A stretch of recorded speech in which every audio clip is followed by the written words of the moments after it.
Hello, everybody. My name is Conor McGilligan. This is the Watch Along. Leeds on the offensive straight away. Jack Harrison here. Jack Harrison bringing the ball forward. He's played it into Pablo Hernandez, edge of the area. Hernandez goes for goal! What a start to the game! 17 seconds on the clock. It's got to be one of the quickest goals of the Sky Bet Championship season.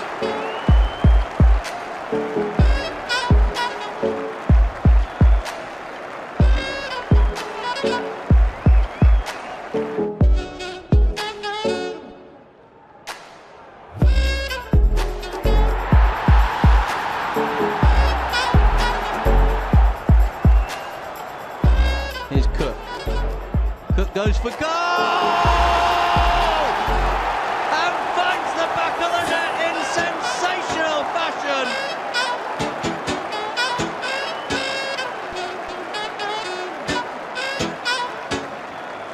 Jones now for Leeds. And McNabb only half stopping him. Jones getting it across. And Clark going in! And Alan Clark has put Leeds ahead!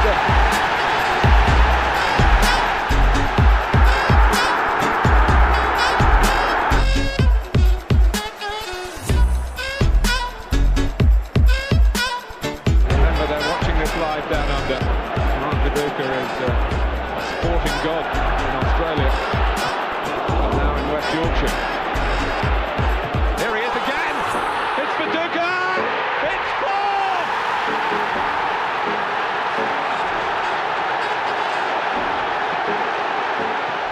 It's all his own work.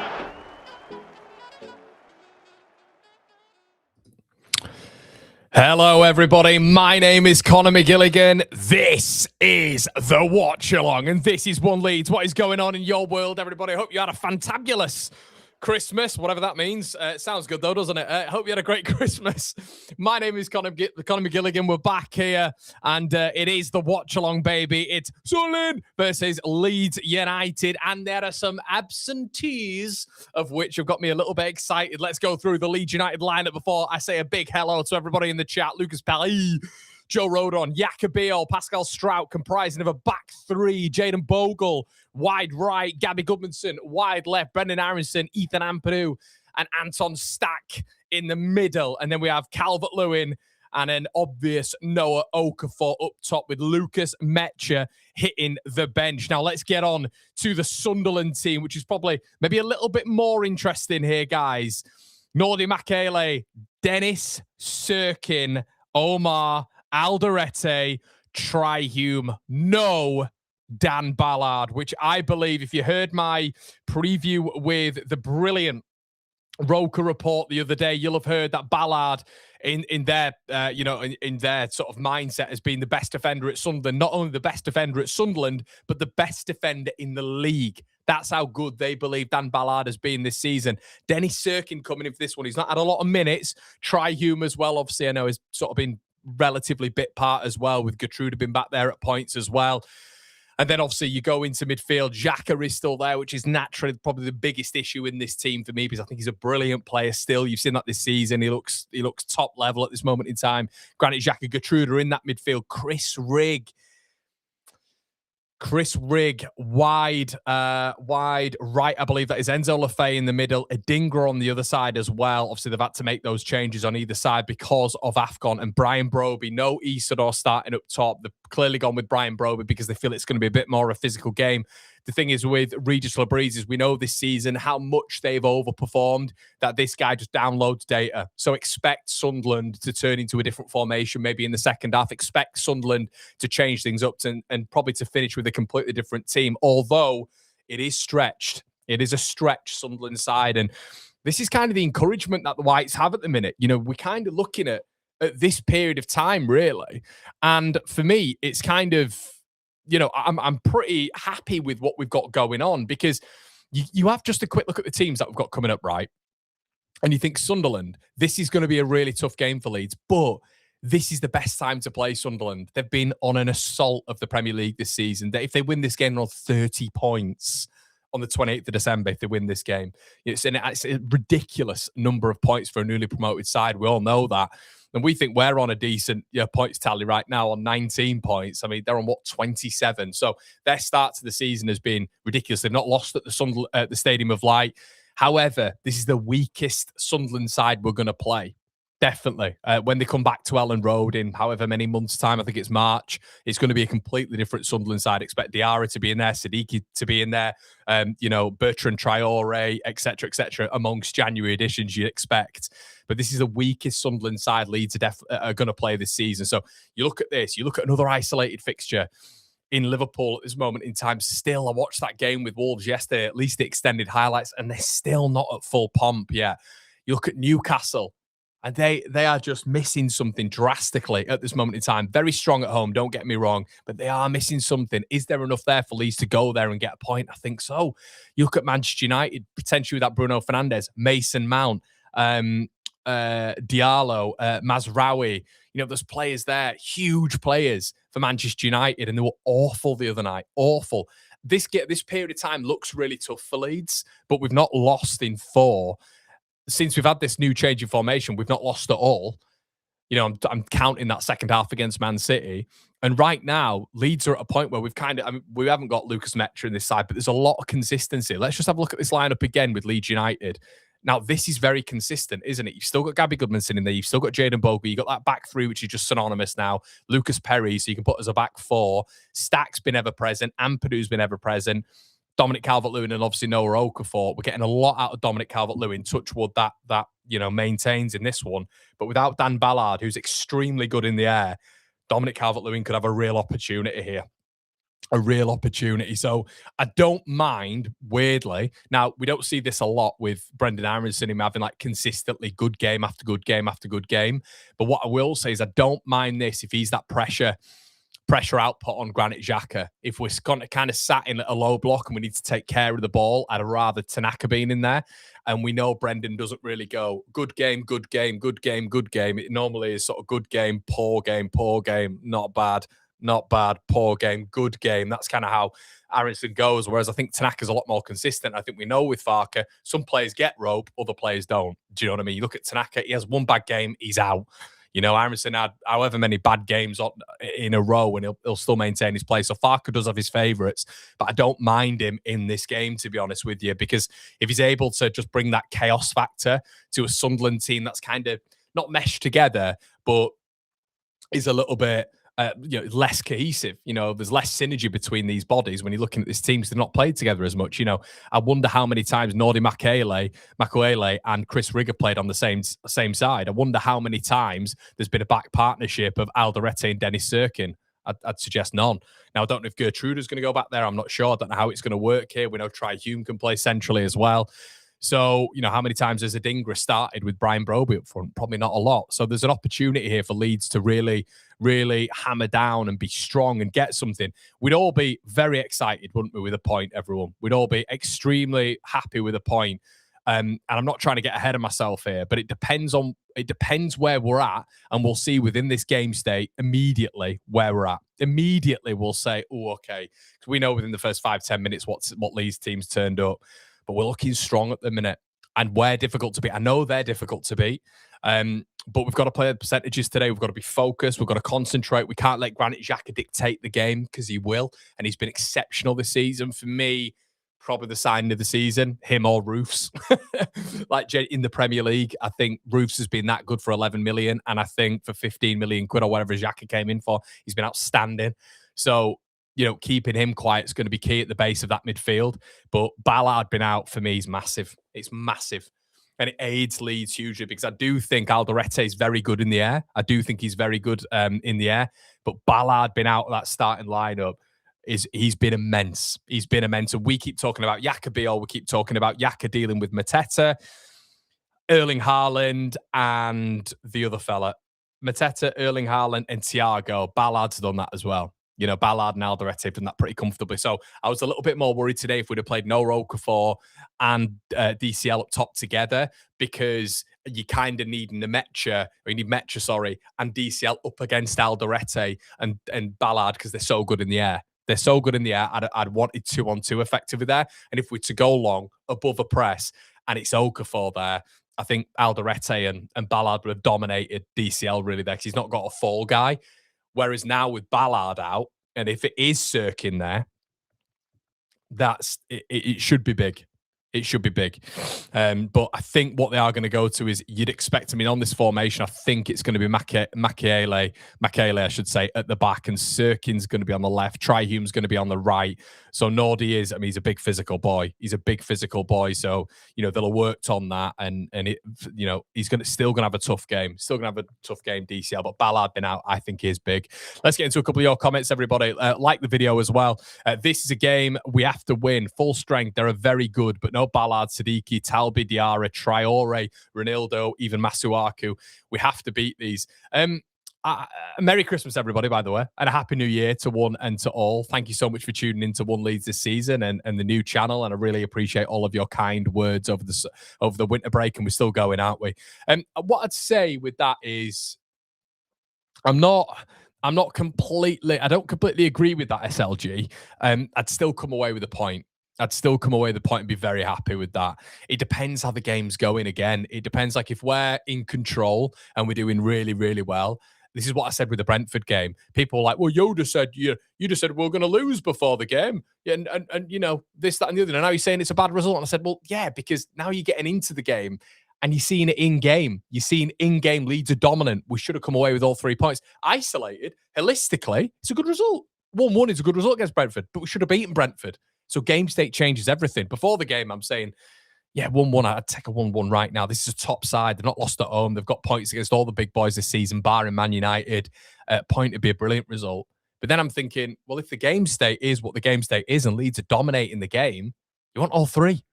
And you want all 3. Because like we've said, Sunderland, dependent on how they're going to shape up, I think rotation-wise, they've got good rotations in this team because they've recruited excellently. Excellently. They've got 2 players for every position. And, you know, you've got depth, quality with depth as well. But SLG is right in a way there. Ronaldo's big, I think. Traore's big as well in the place of, you know, where Chris Rigg would be. And I would say as well, Siddiqui and Ballard are huge as well. Masuaku's not been playing for him that much. Diarra's barely featured either. But there's 4 good players there. 4 really good players there for Sunderland who are absent. So, yeah, it'll be interesting. Scott says, hi, Connor. Belated Merry Christmas to all. Having watched your Sunderland counterpart bigging up this lot so much on your preview the other day, I hope we can teach him to stay humble a little today. Do you know what? I got a lot of that.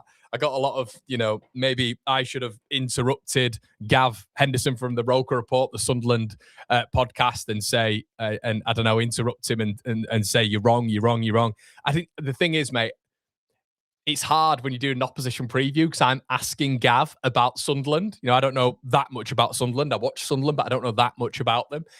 He tells us how they're playing. He tells us this, that, and the other. That's the purpose of an opposition preview, mate. It's the purpose of an opposition preview. And I understand what you're saying, but the purpose of an opposition preview isn't for me to start talking about Leeds and how great they are. It's to hear what the opposition team are going to bring to the party. You know, how are they going to defend? How are they going to attack? Who's been, you know, the real focal points of your attack? Who's been the mentality monsters in your team? And that's what I said to Gav before. And I said, just let us know about Sunderland. That's what the whole purpose of it is, mate. But they're very confident. They're very confident. The question to Leeds fans is, if you were in their position, would we be confident? Do you remember that season under Bielsa when we were finishing 8th and 9th, well, 9th, I should say, and how confident we were going into most games? We were like that. We were very much like, yeah, we're going to go to West Brom. We're going to roll you over. Absolutely roll you over. So it's confidence, you know what I mean? And they've got that because they've been brilliant this season. So it's difficult, mate. It's difficult. And also I went on to, as Ash says there, I did go onto their podcast and told them how good Leeds have been. Don't guys, when I'll be talking about Leeds and Leeds are playing well, I'll big Leeds up. You know, you can listen to the Roker Report. I was bigging Leeds up, you know. He was saying to me, Gav, he was saying, we play very much like you. And I was like, yeah, but Brentford play very much like you do and like we do. And we were all over them. So, you know, and they're very confident. They're very confident. So fair play to them. It's Connor, mate. Hi, Connor, mate. Keeping you in one ear with my AirPods and 2 eyes on the game. Warm greetings from Greece. Swimming today in 20 degrees in the water and around 25 degrees in the air. Brilliant stuff, mate. Very jealous. Gabe's in the building. Get behind the stream. Make sure to like, subscribe, and send a super chat to be heard and fund Connor's next snazzy moustache. There we go. We should just pin that comment, shouldn't we, Gabe? Thanks to Gabe. Gabe's going to be back on the channel, guys, as well in the new year. Some exciting things coming up, but it's going to be brilliant to welcome Gabe back on the channel in a way more consistent format as well. So keep an eye out for that one. Carl says, afternoon, big dog. Let's get these points today afternoon, mate. Stack scores another world, he says. Hamish, and we climb up the table. Merry Christmas, Connor. New Year's resolution 352. Indeed, pal. Good to see you in here. Michael says, if Sunderland played this team for the other 17 games, they'd be in the relegation zone. It's a must win. Sunderland chilling. Leeds will get a result because they want it more. Cole says, good afternoon, Connor. Hey, mate. All the best for holiday period and New Year, mate, to you and your family. And you, pal. And you. Larry says, Chris Rigg is good. He is indeed. Dalton says, as a Sunderland fan, I'm more concerned about Rigg at right wing. Don't see why Mienda wouldn't start there today. Looking forward to the game either way. Yeah, Rigg was an interesting one. I kept an eye on that Brighton game, and I thought he was quite ineffective there, Dalton. I would have gone with a more aggressive Eliza Mienda against Leeds. But I also think this is the thing with Labrise, and this is the thing that naturally worries me with him. I was saying this to my mate the other day. It feels like Labrise downloads data for the first 30, 35 minutes. When I was speaking to Gav said Sunderland are one of the lowest scorers in the first half of games because it takes Labrise a while to figure the other team out. But when he figures the other team out, there can be a whole raft of changes. There can be system changes and all this sort of stuff. And then all of a sudden, they look like a completely different team. I guess my counter argument to that would be, do you have the players on the bench to be able to really be able to change everything in this game? I'll probably look at Isidore, who obviously likes those balls in behind a little bit more than Broby, who likes the physical. And then I'd probably look at Mienda. Aside from that, I'm not sure. But we'll have to wait and see. Nick says, hey there, Connor, quite excited for this one.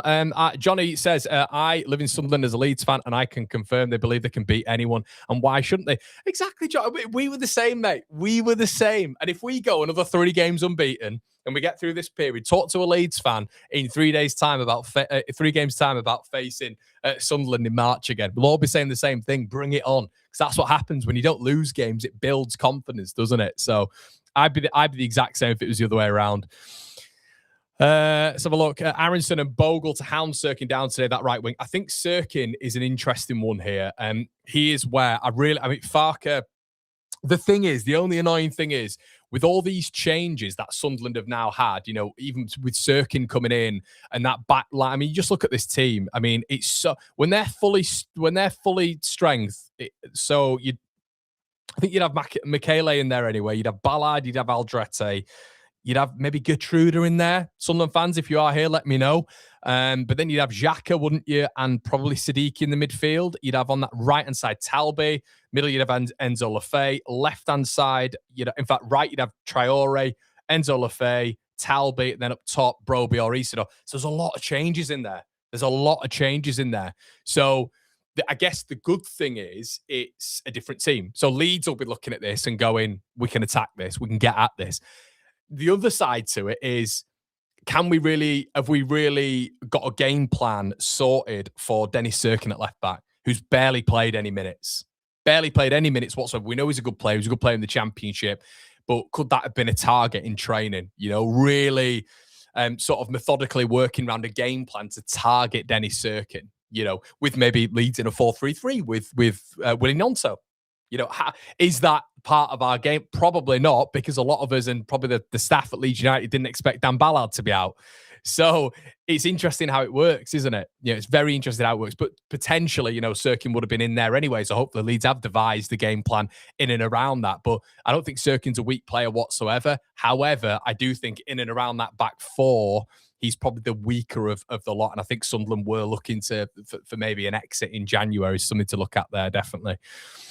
Did Ballard get injured? I've only just heard about Ballard, to be honest, guys. I've only just heard about Ballard. That's a new one. I literally got home about 10 minutes ago and I got a text from our sponsor. Shout out to the absolute brilliant Job Match Group and Shop GNO, guys, which you can check in the description below. The Job Match Group is a fantastic site. If you guys are looking for jobs tailored to specific needs, this lot are incredible. You go to an actual centralized site, and then they've got little branches off, retail, security, whatever you need to do. It can be really, really difficult to look for jobs in this period. The job match group make it so easy. Shop G&O as well. Look at eBay, look at Vinted, look at Amazon, all e-commerce sites. Shop G&O, all cheaper. It's cheaper to list your stuff on there, and it's cheaper to get things from there, everybody. So the sponsor of this channel has just sent me a message saying Ballard out. He's a Leeds fan, runs his own e-commerce site. We've got Leeds bits on there now as well. You've got sportswear on there as well. If you want to get stuff in the sales, there's stuff on there as well. Pieces of art as well. I've got myself a little piece of art coming from Shop G&O, which is very nice and discounted. So make sure you check that out, everybody. Alongside that, we have Gonzalo Jerseys, everybody, for some of the best replica jerseys in the game. So make sure you have a look at those. But yeah, Ballard injury, really big, really big. So we'll have to wait and see. And look, as I say, big for set pieces, it feels anyway. Labrise won't play Adingra and Mienda on wings together because he needs one of them to be able to defend. Interesting. Odd says, just remember Burnley had beaten Sunderland before, so anything is possible. Yeah, it's not like, it's not, yeah. It's you know, it's not to say this in an arrogant way. We finished 24 points ahead of them last season. They've just recruited in an abnormally good way. And people will say about Sunderland, they've spent loads of money. Well, yeah, because they can. Because they've not been in the Premier League. PSR works in a 3-year cycle. And of course, against the books, they've sold Joe Bellingham, they've sold Tom Watson, you know, amongst a couple of other, you know, smaller sales. And that has funded their ability to go beyond, 150 million. But you look at the players that they've brought in. As I say, Robin Roof's 11 million quid. What a signing he's been. Xhaka, 15 million quid. So it's not just been blowing, 50 million quid on player for player for player. It's really intelligent backups. Like, imagine if we had 5, 6 players out. We'd have problems, wouldn't we? We'd have massive problems. They're probably still able to field, as you can see on the screen there, a competitive side there because they've got depth in rotation. That's what Leeds have to be looking at in January. Depth in rotation and starters that improve this squad. They have to do that. So, yeah, I'm not of the mindset that, Sunderland are only where they're at because, they've spent all this money. Sunderland have made intelligent decisions in the window of which we need to replicate in some sense of doing it in January. Who can we bring in that's going to be smart additions that can be used in rotation and or improve that first team? Sunderland fan here, without worried about Ballard. Got a bad feeling today. Best of luck. Love your content and I'm a big fan. Thanks, David. Let's have a look. Leeds can be flexible. If no, Dye can switch to a 4-3-3. Exactly, mate. And I'm kind of looking at that. I'm looking at Sirkin and I'm thinking, at what point are we going to roll the dice with Willian Yonto? We remember that a certain pairing at Sunderland at the Stadium of Light were unbelievable last season. A certain one who we decided to send out on loan, which kind of still vexes me now. And there is a recall clause in his contract, Ramazani. Ramazani and Nonto, for large portions of that Sunderland game last season when Sirkin was playing and, when Tri-Hume were playing, absolutely ripped them apart. They were unbelievable at the Stadium of Light for large portions of that game. Sunderland had that first 30 minutes, didn't they? But then Leeds really got into it. And obviously that goal happened at the end. Fantastic. But Ramazani and Nonto were brilliant. So Leeds can go into a 4-3-3 with a little bit more pace. If you've got maybe Sirkin up against Willian Yonto in a 4-3-3, if we're still bypassing a press and the knock-ons and the flick-ons are working from Dominic Calvert-Lewin, you can go to what we were looking at earlier on in the season, still have the same base principles of going over a press and not just playing tiki-taka everywhere and trying to play out from the back, but going over that Sunderland midfield and getting the ball to Dominic Calvert-Lewin where he can flick it to Okafor and Willian Yonto, and we can start working in a 4-3-3 like that. There are options here. Options. So we're talking about Regis Labrise turning, changing, going to different formations. Leeds should be able to do that as well, which is a positive. James says, looks like a very good championship team on paper. I would take a point against full strength Sunderland, but we need to take all 3 here. Leeds must get wing back coverage in January. Do you know what I'm liking? I'm liking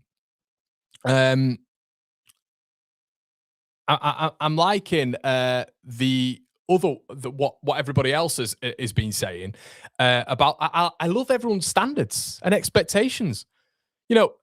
It's great that you're all coming in and saying stuff like, we want to win this game. I love that shift in mentality because that's what we should be thinking.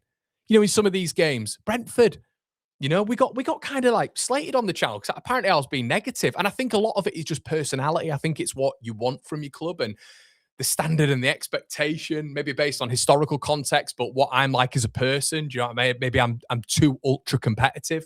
And I'm thinking to myself in games against Brentford, I'm like, no, we can get them here. Let's go for them. Let's go for them. And it's realistic.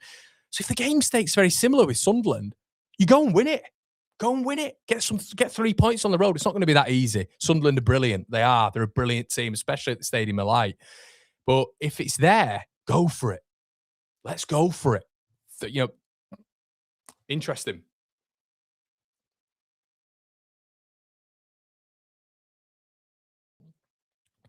Let's have a look. 3-2.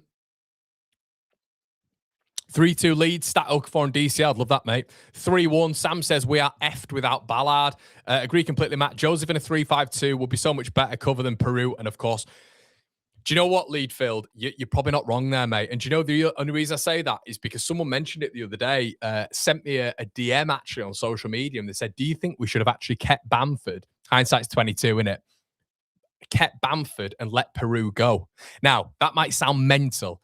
You know, if Peru was playing for a championship side now, Peru would probably be on 7 or 8 goals. I know Bamford's doing well for Sheffield United, but the interesting part of that conversation was, and the reason I found it quite fascinating, it's because in a 3-5-2, wouldn't it have been interesting to know what Bamford would have been like in a 3-5-2? Not just an isolated figure. I wouldn't have kept Patrick Bamford, but that style of player is now what we're playing intertwined with, isn't it? You look at Metcha, you look at Dominic Calvert-Lewin. That's the type of player that Leeds are playing in and around now. Joel Peru isn't that type of player. Joel Peru will not get any more minutes starting. Joel Peru will not start a game for Leeds United in the Premier League. It won't happen. So what is the point in keeping hold of Joel Peru? And it's not Sunderland glaze, but this is what you'd expect Sunderland to be doing, maybe in terms of getting rid of maybe Sirkin and Dan Neil and this and that and the other, getting rid of players to maybe bring more players in. That's what Leeds have to be doing now. Things have to be in place, for January. And we'll be covering it right here on One Leeds. Kev says, West Ham fan here. Sadly, if you win today, I do think you stay up. Yeah, mate. West. Do you know what? I've said this to Gio quite a bit. If you guys know the show that we do on the channel, Relegation Rhythm, I'm still a little bit like this with Gio, where I still look at there've been 20 games left, and I'm like, nah, Connor, don't get excited. Don't get excited because it's a lot of football to be played. What happens if West Ham go out there, sign Jorgen Strand Larsen, bring in the left back that they're looking at from Utrecht, who's got 16 assists already, and then bring in another centre back and Leeds do nothing? Then all of us, and they pick up a win against Brighton, or they pick up a win against Nottingham Forest, which they've got in 2 or 3 games' time, and Leeds don't pick up wins against Man United, Newcastle, Liverpool, which is quite realistic. So I kind of look at that right now, and I'm like, this is why I'm talking about game state, and I'm talking about that long-term projection of if there's an opportunity for Leeds to win, they've got to really press on that ignition. They've got to do it and put that, foot down on the gas, really. I'm not thinking that Leeds are safe now whatsoever. It is Leeds United fans, all of you. We know this isn't being negative. We know this isn't the case with Leeds. Leeds can throw up biggest conundrums that have ever been known to man. We know all of this. We've experienced it. So I'm still in the trenches when it comes to relegation. There's no way this is done, mate. No way this is done, especially with West Ham at the end of the season at the London Stadium. The narrative is there. And do you know what you'll end up doing? Signing Charlie Cresswell. I know you will. I know that's going to happen. So Leeds have to go out there and be proactive ourselves and sign players and really aid this 3-5-2. If we do that and we enhance this starting 11 and the bench, brilliant. And then we can have a real conversation about my feelings right now on Leeds staying up. But until this January window ends and we get through this sort of next 4 or 5 games with West Ham where they've got favourable fixtures and Leeds have got tough fixtures, I can't be having a conversation about it, really. Nervy 2-1 win. Yeah, guys, let us know your thoughts in the comment section below. Luciano says, hi, I'm from Melbourne. Let's be the first team to win at Sunderland this year. Also, I'm staying up to watch this one at 1 a.m. Well, let's be honest. What happened yesterday with Bournemouth? Kevin Shard's back for Brentford. Fine, I understand that. Brentford have battered Bournemouth 4-1. Brentford now have 9 wins in 18. Brentford are 8th. When we played Brentford, I thought we were the miles better team. And I know Kevin Shard wasn't playing. I know, but then, Atara wasn't playing yesterday. Atara played against us. So this is what I'm saying. Leeds were so good against Brentford, and I thought we were so superior to Brentford, especially towards the end of the game. You had another 5 minutes on, there's a goal there for Leeds. So, I kind of look at that and I think it's not that we're in a false position of such. I just look at it and think it gives you a bit of confidence, doesn't it? Because we've been to the G-Tech Stadium and we've looked the better. I think we've probably been one of the better teams to go to the G-Tech, because right now they've got the third best home record in the Premier League. Leeds have gone there. We're the better team, and quite comfortably the better team as well. So I don't know. It kind of gives me a little bit of comfort in the fact that this Leeds side can maybe punch above the weight a little bit. Dom says, afternoon, Connor. I'd be buzzing with a draw away from home in an early kickoff. We're unbeaten in 5. If we avoid a loss here, 1-1 for me. Yeah, Dom, that's what I've gone for, mate. I've gone for a 1-1. I've got a feeling this isn't a crap Sunderland side. It's not a bad Sunderland side. And any Sunderland team with Granit Xhaka in there, like I would have rather Granit Xhaka been out instead of Dan Ballard. And I know Dan Ballard's been their player of the season, but I would rather Granit Xhaka been out. Granit Xhaka is just always a problem. I could be wrong here, and I've been wrong plenty of times before. I don't look at that front four and think that's a strong front four. So look, I am taking a point right now, but once again, if there's an opportunity, 0-0 all day. Yeah, 100%. Bournemouth was the surprise package this week. They may continue to be in a relegation, especially with Semenyo going, mate. January is huge. It's the biggest January we've had, mate. And we'll say that all the time. I don't think last January was that big. I'll be honest with you. I used to come on here. You guys can check the videos. I used to come on here and there'd be certain people reacting and saying the 49ers are frauds and all this sort of stuff. I thought they'd made a team and retained enough players with quality to feel confident in coming on one Leeds and saying, I think we've got enough here. I still think we've got enough. Was it a risk? Yes, but I still thought we had enough to be able to win the division. We did do that. Thank God I was validated in that, because it was the whole January window where I was saying it's fine. We'll be okay. We'll be all good. However, what I will say is this week in particular, leading up to January, and obviously January, coming after that, Leeds have to bring players in. If we stand still in January, we're going down. We are going down without question. I would actually put money on it, even with the position that we're in right now. I think Leeds need help. I think we are a Dominic Calvert-Lewin injury away, or maybe a Gabby Goodmanson injury away, with our reliance now on the wing-backs have been in big trouble. James Justin can't replicate what Gabby Goodmanson brings to this Leeds United side. It just can't. Mattis B's in here. Looking forward to this one, going for a draw here. Good lad, Matt. Geneva. 1-1, no chance. We'll do well to lose 2-0. In my opinion, anything better than that is a bonus. They'll be 1 or 2 up within 30 minutes. Lawrence in the building. How you, mate? Good to see you in here, buddy. A Leeds win means no longer looking over to your shoulders every week. Villa went to Stamford Bridge to seize a huge opportunity. You can do the same. Exactly, mate. Exactly. Villa. Hey, wouldn't it be nice to be a Villa fan right now? Time of your life, mate. Enjoy it. I mean, yeah, I can. Yeah, I just hope one day we can replicate that. 11 wins on the bounce. Give over. Shouldn't be allowed. 11 wins in the Premier League on the bounce. I'd take 2 wins on the bounce, and I'd be delirious. But guys, if you haven't been with us before on the watch along, I have a manual clock. Clock is what I said just then. We just have a little compressed scoreboard down here on my right. And we will press start when my stream gets going with it. Listen, guys, I understand that you'll be in front of me. We get this every week. If you are new to the watch-alongs, people are ahead of me. Or behind me sometimes, pause.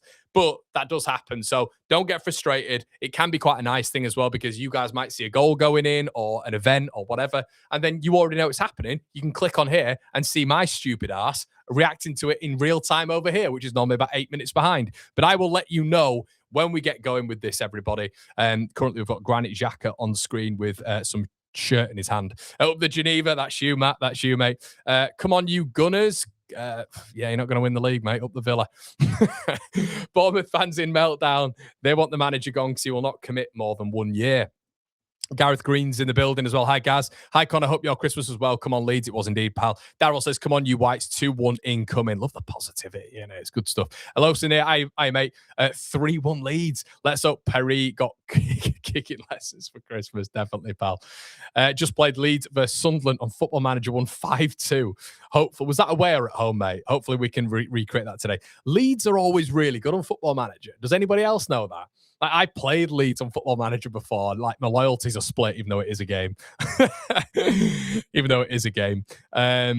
And yeah, a lot of the time Leeds beat me, or if I'm Leeds, then I win as well. It's a bit strange. NFFC, hi mate, big up Connor, shout out to you, pal. Second again, ole ole. Would love a win against them as well. All of teams put Sunderland back in the place. Hey, you're looking at it, and they've got a kind of point to prove against us.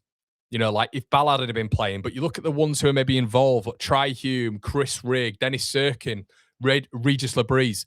Leeds did them over last year. We kicked them out of that auto promotion chat. If you remember, from that point onwards, they focused on the playoffs and Sunderland started going down a bit of a hill. Do you remember that? We knocked them out of, they were at Ellen Road. They were literally, I thought, the best team that had been at Ellen Road that year. I thought they were in control for about 60 minutes. Leeds came back into it in the last 30 minutes like we did in the Championship so many times. And we overawed them, really, didn't we? And then, obviously, Rothwell came on and was brilliant. Strauch's header at the end. And that kicked them out of the auto chat. And then they started going on a little bit of a slide. So they'll be thinking today, we want to put one over on this lot. The lads who were there last season will be thinking, nah, we didn't win against them last season. We want to do something here. So we'll have to wait and see. 0-0 match on together. Just finished fourth. First season with a couple of January signings with Leeds. Best is simply pause the game to match Connor's clock. I said clock. Good lad, Bob. Bob's been here before. Yeah, exactly. That's what you can do, guys. Sometimes my stream is a little bit behind, but as I say, if you want to go in line with me, you can do. I know some of you will probably prefer just watching the live bit, but do you still have like the pause buttons on Sky? Is that still a thing? Anyway, right, Leeds kicking off. I believe Brendan's on it. Leeds United against Sunderland. Premier League. No, we're not kicking off. Brendan was just over it, but we're not. Sunderland are kicking off. I believe it's Granit Xhaka. They've got Seb Hutchinson and Michael Bridges with his split loyalties. And let's get going. 3-1 Sunderland, says Vinny. And Stadium of Light looks absolutely packed. Sunderland to kick off. Leeds United all in blue. And let's have a look. Here we go. We're all good. Come on, boys. Come on. Yeah, so it'll be interesting to see how this game pans out anyway. I mean, that looked like a handball. But anyway, Sunderland on the left-hand side already very quickly into the Leeds United half. And looks like it's going to be a long time. I mean, I don't know if you guys are watching there, and I presume all of you are. I mean, that was a clear handball. It felt like in Leeds. What we will be facing now is what Sunderland do as well. We do the exact same thing with Ampadu. They do the exact same thing with Michele. So this is going to be launched in on Lucas Perry here from the throw-in. So this is a very familiar sight for Leeds United fans. We see this a heck of a lot. So first throw-in to defend. Launched into the box. Sunderland still have it. Adingra. Strike on goal. Corner to Sunderland. Good start from the Black Cats. Adingra's shot on goal deflected wide. I actually don't think Leeds have touched the ball yet. 1 minute in.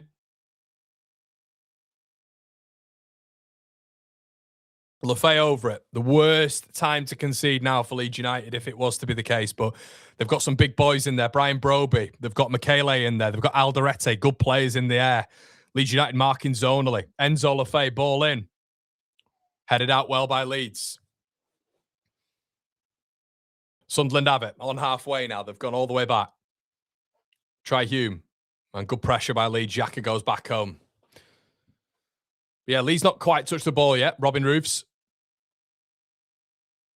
Leeds look very deep here. Very deep already. Adingra running into the central part of the pitch. Leeds need to wake up at this moment in time. Sunderland have got another throw. Leeds, just a bit of a slowish start here. As I say, 2 minutes in, this is now another set piece, which they're going to face.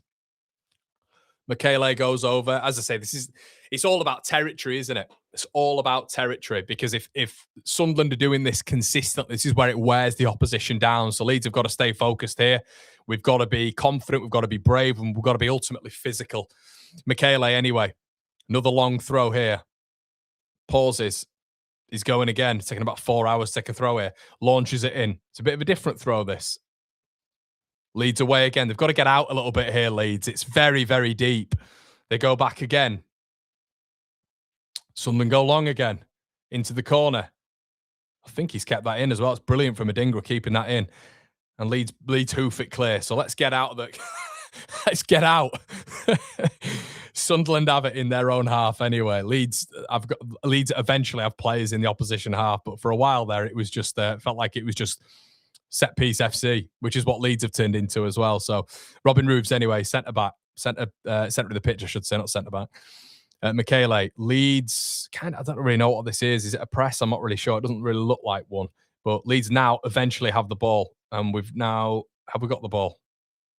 No, we've given a throw in away. Leeds just need to get hold the ball a little bit here. Sunderland sort of dictating play here, nothing. And they've got a free kick. Just need to, stupid there from No Roquefort, very immature there. He's just giving away a stupid free kick.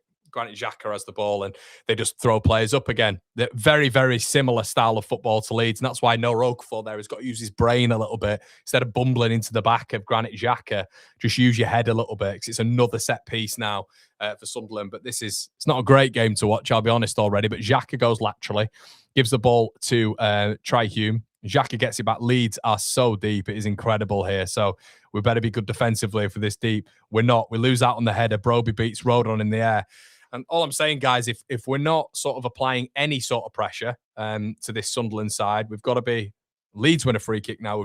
If we are in that defensive shape, we've got to be very, very well aware that we've got to be strong in that defensive shape because otherwise it really means that pressing means nothing. But yeah, Leeds win a free kick. Tri-Hume with a foul. Shock. Is that a yellow card? It's probably a yellow card, isn't it, for me, that one? Don't get it, though. Ryan says, what result would you take? I'd take a draw, mate, 100%. But guys, can you see how Sunderland are pressing now, right on our touch? And when Sunderland have the ball, we're not pressing, really. It's kind of just we're letting them have the ball, which I don't know if that's a strategy. I'm not sure. But yeah.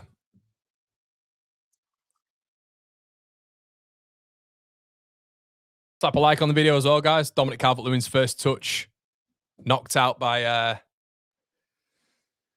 Ball's in the air. It's not a good game to watch. Dominic Calvert-Lewin gives it away again. Twice he's given it away there. Probably just needs to hold on to the ball. Sunderland have it again. Enzo Lefebvre. Leeds get a foot and it's a Sunderland throw. So it's not a great game at this moment in time, has to be said. Yeah, I'm on the Leeds lineup. Sorry, Jasper, this is the Leeds lineup.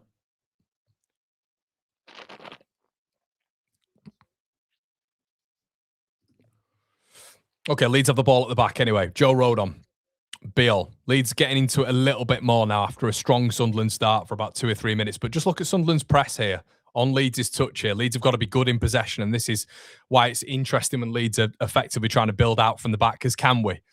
Perry, very, very close there, and Joe Rodon gets closed down quickly, and now he's on the deck. Brilliant. Perry lucky there. Lucky. And Joe Rodon looks hurt. Looks really hurt. Yeah, it doesn't look like... No, he's kind of rolled his ankle there, but it just almost looked like how he struck the ball. How he struck the ball, he kind of like... His ankle was rolled there a bit. But I mean, Lucas Perry is just nearly given it. Before the ball got to Rodon, it's just nearly been interrupted there, or intercepted, I should say, by Enzo Lefebvre.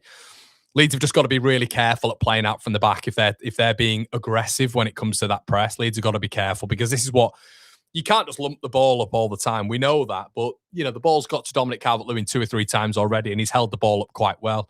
It's all about getting the players in and around Dominic as well, you know. But at this moment in time, Leeds have just got to be careful in terms of just playing out from the back because they look very aggressive. Okay, Leeds have the ball. Dominic Calvert-Lewin does okay. Alderete intercepts though.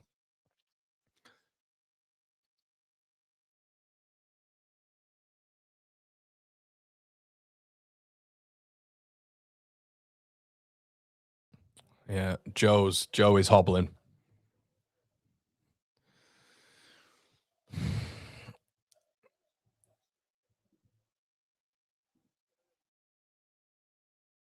Leeds just looking a bit nervy in possession. I don't know if you guys think the same thing here.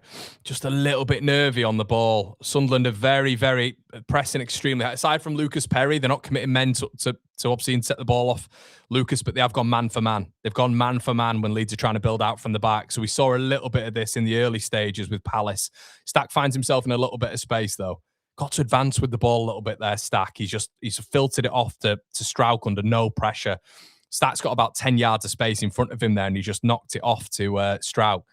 He's got to try run with the ball and open up a bit of space.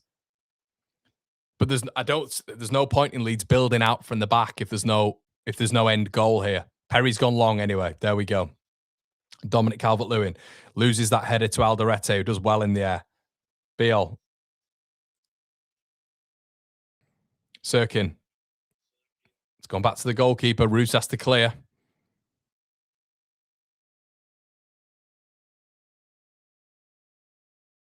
Rodon's not moving well. Rodon's going to have to come off. He's just hobbling. He's done his ankle. Fuck's sake. You can just tell he's done his ankle. He can't move on it. Oh, dear. Oh, Enzo Lefebvre. Nearly lovely play there. They've got to be more confident on the ball, Leeds United. It's like Rodon's going to have to come off. He knows. Don't give him the ball. I'd rather Joe Rodon just come off. We don't want him receiving the ball when he's injured like this. He's hobbling. Moving gingerly, Joe Rodon. Which would mean this is probably why Farke wants another centre-back as well with the back three, unless he goes to a back two. Unless he goes to a back two, which he might do. Rodon here. Stack. Turn out, other way. Stack, play the ball.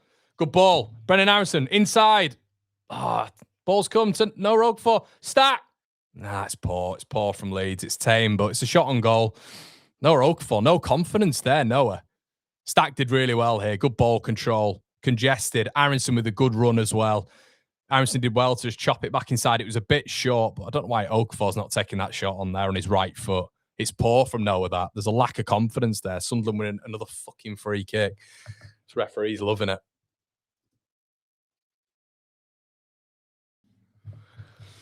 Oh, dear.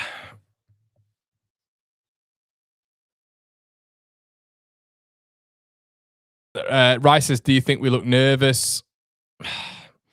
No, I think their press is just pretty decent. Like, just look whenever Leeds have the ball at the back. Whenever we have the ball at the back, it's quite a coordinated press and they seem quite aggressive with it. Other way around, we don't. Obviously, to be fair, Roos hasn't had it that much, has he? But yeah, they're just a bit aggressive on that press, which you'd expect with Sunderland. They've got another free kick here, and they've gone lateral again. Leeds are just way too deep here for me. Xhaka, just giving Akers a space. And on the channel, like, why are we so deep? And then I'm quite lucky there. Chris Riggs got it on his right-hand side and knocked it out for a goal kick. We've just got to be careful there, Leeds, because we're really deep. We're not... Xhaka will have the ball, and it's twice now we've done it with a free kick, where he's passed the ball to like Dennis Sirkin or Tri Hume, and Leeds are really deep. And there seems to be options in these wing back areas which they keep targeting. So Riggs had an opportunity down there, and Adingra's done it on the other side as well. If we are in this deep block, we've just got to make sure that we're really, methodical and we're really stringent in that low block. Really, Lucas Perry anyway. Goal kick for Leeds. It's gone long, obviously. It's a poor kick from Perry. It's just gone into the middle. But can Leeds win the seconds? We have done. Rodon, people saying in the comment section, Rodon's all right. He's still moving poorly, I think. So yeah, they're going man for man in the build up here. Perry's just got to be careful with his choices. So he goes to Goodmanson there. He's done well.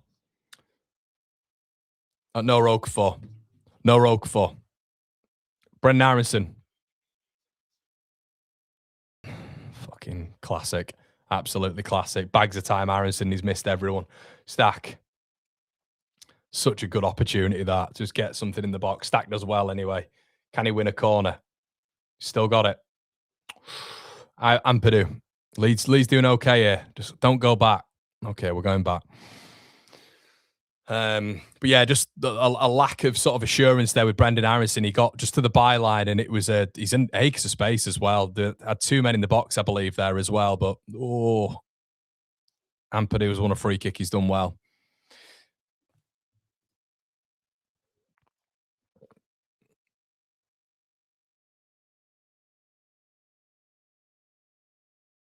Matty says they won't be able to press like this to the full 90. Yeah, wait and see. I think that's where changes come into play, mate. Do you know what it reminds me of with that? Do you remember, such a niche reference, remember Barnsley under Gerhard Struber and then Ishmael? They just bring on rotations on the 60th minute every single time. It's the same players every single time. They just continue to press. It reminds me a little bit of that sometimes with Sunderland. It feels like there's rotations there who just carry on with this press. But Leeds are a very fit team. We all know this. Jacobiel wins a header from the free kicks up in the air. Can Leeds win the seconds? They have won the second. Dominic Calvert-Lewin. Oh, my God. Oh, my God, guys. What an opportunity for Noah Okafor. He's not clinical, is he, Noah? What an opportunity. Leeds really effectively doing the set pieces again. Ball in the air. Biol wins it. Leeds win the second ball there with Ampadu, does really well. Dom chests it down. Strout misses it. I mean, it's deflected over the bar, but could Noah Okafor do a little bit better here? Is this even going in? Strout lays it off to the striker. It's a brilliant little layoff from Strout. I don't know. Maybe it is going in. Maybe it is going in. Ball in again. Strout wins it again. Got to take advantage of this, Leeds. 15 minutes gone. I think we are the better team, I'd say. Brilliant defending again. Who was that? Was that Noah again? Leeds asserting themselves well, though. Asserting ourselves well. Playing with a little bit more confidence, which is good to see. Okafor, he's going again. Up against Try Hume this time. No, that was not a corner. It did come off him. It looked like Hume did well there.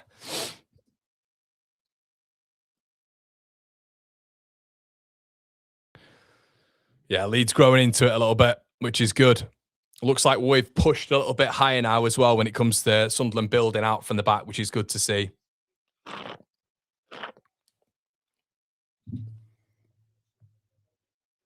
Roofs. Xhaka does well. Stack's following the path of the ball here.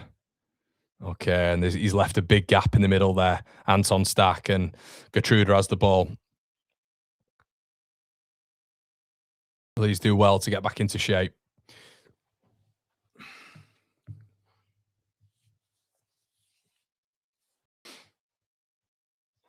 Sirkin. No tackle. Good feet. Gertruda. Oh, should have had a shot. Opened up for him there. Lafay's a tricky little git, isn't he? He's had two of those step overs. The first one didn't happen. That's a lovely little dummy. Dummies it, and Gertruda's they should have had a shot there. I can't believe he's not shot. Ball rolls through, but they do look dangerous, I think, on the attack, Sunderland. They're finding these little half spaces because Leeds are in a low block and Sunderland haven't done anything so far, but they're just finding these little half spaces, I think. Perry's gone long with the throw. Are those throws, aren't they? Stack does well. DCL loses it. It's got to hold on to it. That Calvert-Lewin. Hold on to the ball, Dom. Come on.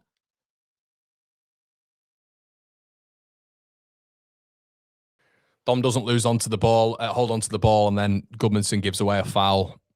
They've had 3 free kicks from the exact same spot.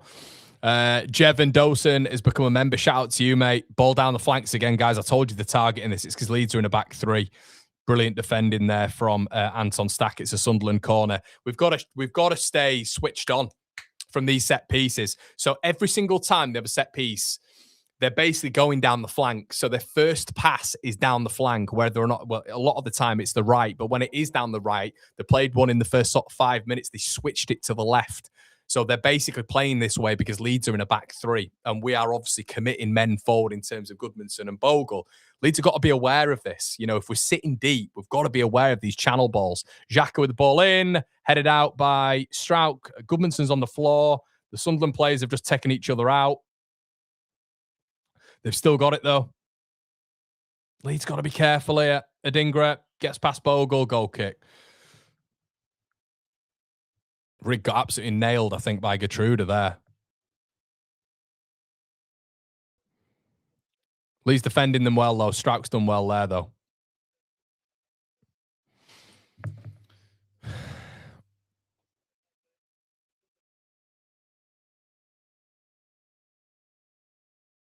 Jaden Bogle on the right-hand side. Corner Leeds. No, it's not throwing Leeds.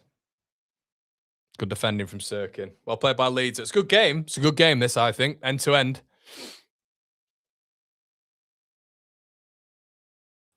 Is Bogle on it here? No, Ampadu. Ampadu's on it. So here we go. This is our Sunderland thing, isn't it? Where Leeds on the long throws now. Get it in the air. Ampadu. We've looked decent in the air so far. Ampadu long. Oh, God, it could have gone anywhere. For fuck's sake, this referee. Noah Okafor.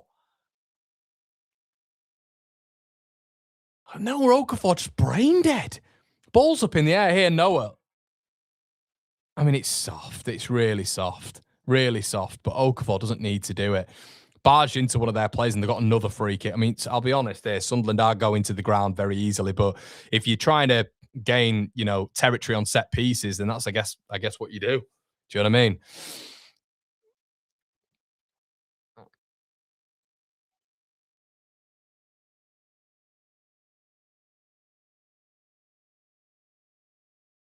Xhaka, tackled by Lewin, but he does well, keeps hold of it. He's the problem, Xhaka. You just got to keep hold of him because he can be a deep line playmaker as well. He's on the ball all the time, Granit Xhaka. There you go, ball down the channel there. It's a good ball as well. Then he's circling up against Joe Rodon. Got to get closer to Xhaka, in my opinion. Aronson trying to close Adingra. Xhaka again. Goes back to Adingra. Adingra up against Bogle, 1 versus 1. He'll fancy his chances here. He does. Gets the ball in. It's looped. It's dangerous. Gone to the back post. Goodmanson does really well, though, to get past Chris Rigg. Can he find a pass? He's going to get tackled. Oh, for fuck's sake. Goodmanson tackled on the ball. Decision-making sluggish. Aronson does well. Just gets in front of Xhaka, but Sunderland retain possession. Sunderland gaining a bit of momentum now. They've had the last 5 minutes. Adingra up against Bogle again. Cuts inside. Aronson tries to get a footing, can't. Granit Xhaka again plays the ball. Lee's just letting Xhaka have the ball here. Just got to get a little bit tighter to him. If it is Dominic Calvert-Lewin, just got to be a bit snappier on his touch. Alderete, central. Ball played forward. Does well there. Brilliant defending, Beal. Looking for Brian Brobby there. 20 minutes in, 0-0. Very, very even contest. Maybe Sunderland shading it just. Got to get players closer to Dom. Got to get players close to him. He's done well there. But ball's been pumped up to him and there's still a bit of a distance. Aronson. Stats coming up on screen here. It's 2 shots each. Leeds have had more touches in the opposition box, so maybe Leeds have shaded it just looks maybe on the balance. Maybe I'm just being influenced by the last 5. Rodon, Leeds throw.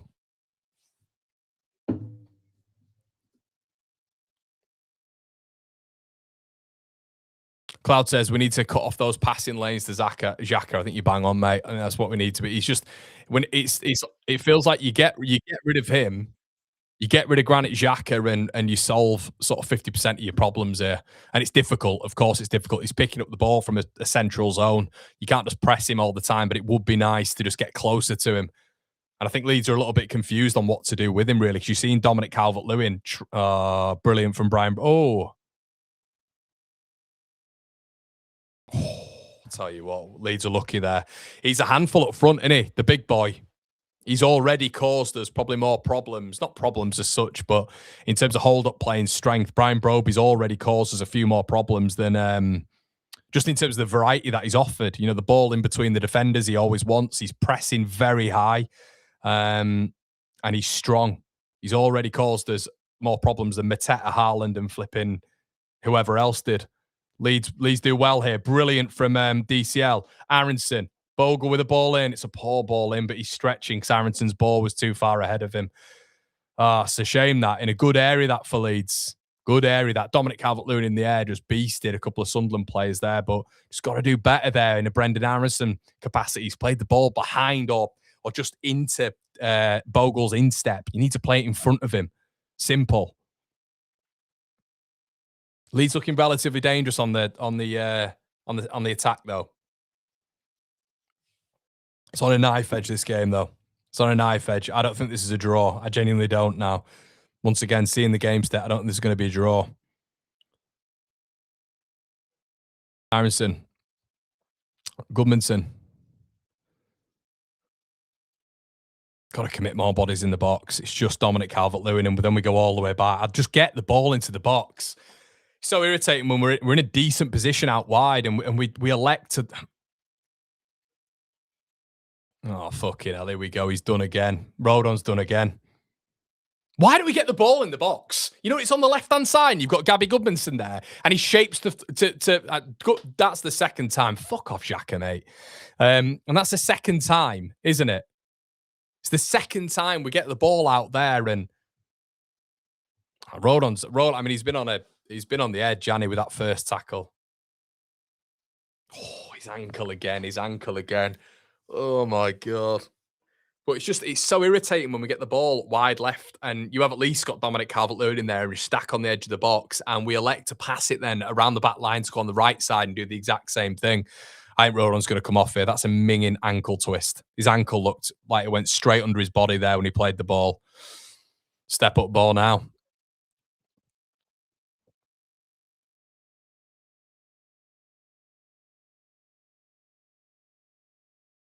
I mean, it's defo a card. It's not a red. I don't think that's a red. I think his ankle just rolled. I don't think it's a red. It's not a red, that, though. It's a yellow. Definitely a yellow, but no, I wouldn't say it was a red. The problem is it's the two players have collided and he's not gone high. It's not reckless. Two players have collided and his ankle's just rolled underneath. But that is a booking. It's a joke that that's not a booking. Of course it's a booking. Definitely a booking. Let's just hope Joe's all right. Because that's two on the ankle there, and it's on the same right ankle. We've had Broby, and then you've had...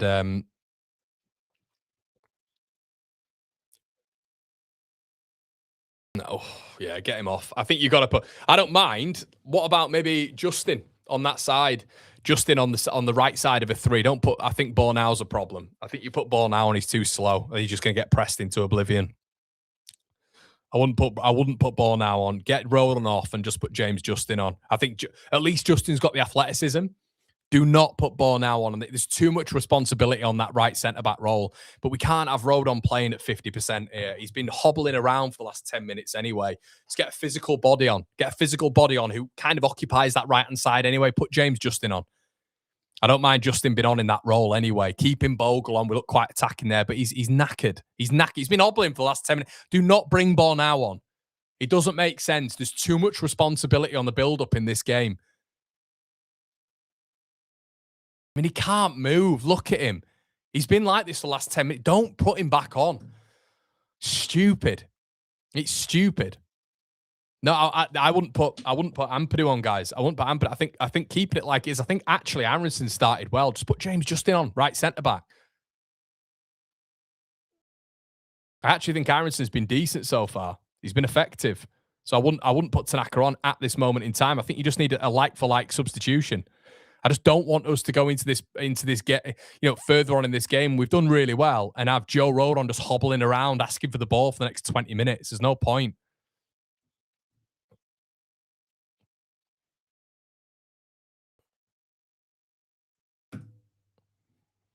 Yeah, just people talking about Seb, it's like the build-up's not there, mate. The build-up's not there. There's no way there can be onus on him building out from the back quickly. He's not a quick player.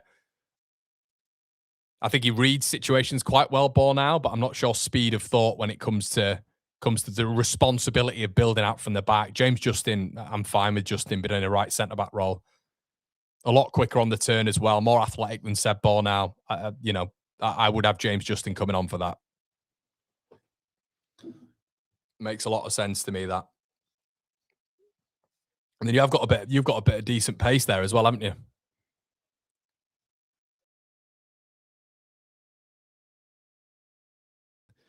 Timbo says his ankle will go again. It's weakening all the time. That's where I'm at, mate. That's where I'm at.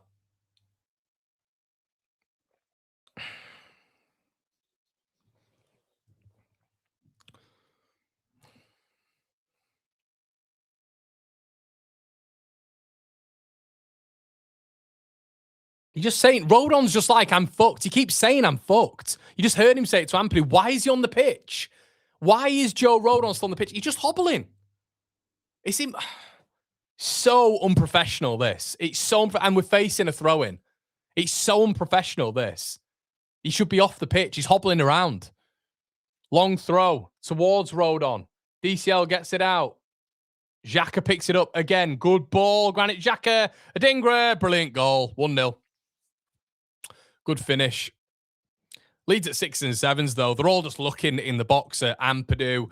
Sorry, Ampadu and everybody in the box are just looking at Joe Rodon. DCL's come and tapped him. Are you okay? Ampadu saying, are you okay? He's still on the fucking pitch. Get him off the pitch. Stupid. Stupid. Because you got an injured player. Oh, yeah, go back on. Go back on. You've been hobbling for 10 minutes anyway, but your foot's knackered. It's hanging off. And let's have a look at this again. So Rodon's the last man here, by the way. He's moved up, to be fair. And he's playing him on. The whole line moves up, and the injured man plays him on. Now, to say that's to do with the injury, that's a different conversation. Of course it is. But the guy can't move. The guy can't move, and he goes to close him down, and he's still hobbling. He's still on the fucking pitch. He's brain dead. Once again, not close enough to Granit Xhaka. Just let him pop. This is what I've said in the pre-match. I've said in the build-up. I've said at the start of the watch. Look at Rodon, man. He can't move. He's playing him onside. You know, if Leeds are following a line there, he's offside. He's offside. But we're not playing a line. Joe Rodon, who is injured, is keeping him onside. It's so unprofessional from Leeds United. It's so unprofessional from our staff on the sideline not to just say, right, come off. Come off. You know, you can see him hobbling around. He's been hobbling for 10 minutes, got another whack, ankles twisted. Go back on, Joe. Go back. Because you've said you're all right, we'll let you back on. They should make an assessment and say, right, we're taking him off. He can barely move. And he just kept a dinger on side there, 1-0. And now he's down. Fucking joke. Excuse my French. It's so frustrating how brain dead this is. It's so stupid. He's so stupid. And now he's down again. It's down again. Oh, my God. Rodon keeps him onside. Let's have a look at this again. He's hobbling round. He's looked to break. Rodon's the last man. Keeps him onside. Can't get anywhere near to him. Close out. And he's limping afterwards, then goes down. It's brain dead. Yeah, and Farker's like that. Well, your staff should have brought him off, mate. Should be off the pitch. And then Rodon goes down after keeping them all onside. Brilliant. It is onside, mate. It's definitely on. It's definitely on. It's just him. He's decided to keep them onside. Then he comes off. Great decision making by Leeds. Quality bit on the sideline there. Taka now comes on.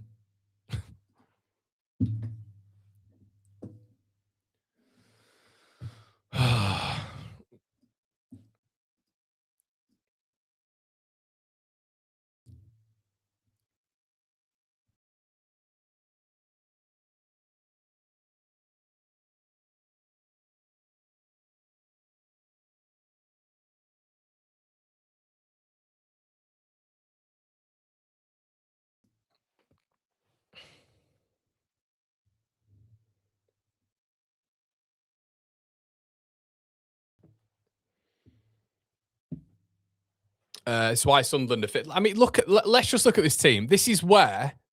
So imagine if we had, 7 players AFCON, and it's not even to just do this glaze thing, right? But imagine if we had 7 players at AFCON or whatever they've got, and the best centre-back so far this season, one of the best statistically in the Premier League, imagine if he was missing. So effectively, 8 players missing? So they've got 8 players missing, and they're still able to field that team. That is unbelievable recruitment. Unbelievable recruitment. And let's be honest, they do look stronger than us. They do. They just look stronger than us here, unfortunately. They're popping the ball off well. Xhaka's getting way too much space. Way too much space.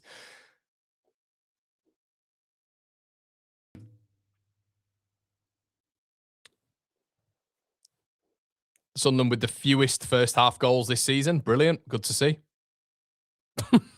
Of course. Oh, dear. So, yeah.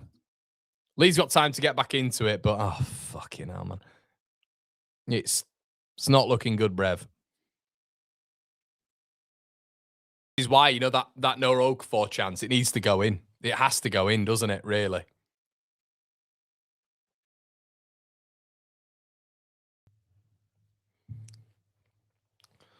Oh, it's a proper gut punch, that. Proper gut punch. But it's just stupid. Oh, man, it winds me up, that. Why is it taking nearly 20 minutes to get Joe Rodon off the pitch? Just so stupid. So we've gone to a back four, haven't we? I don't know why. I just, yeah.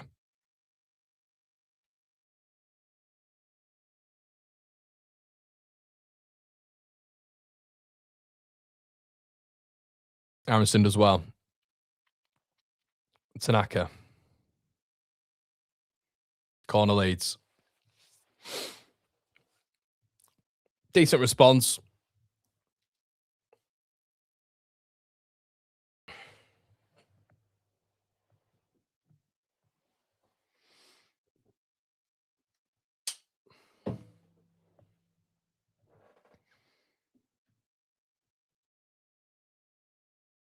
Stack ball in.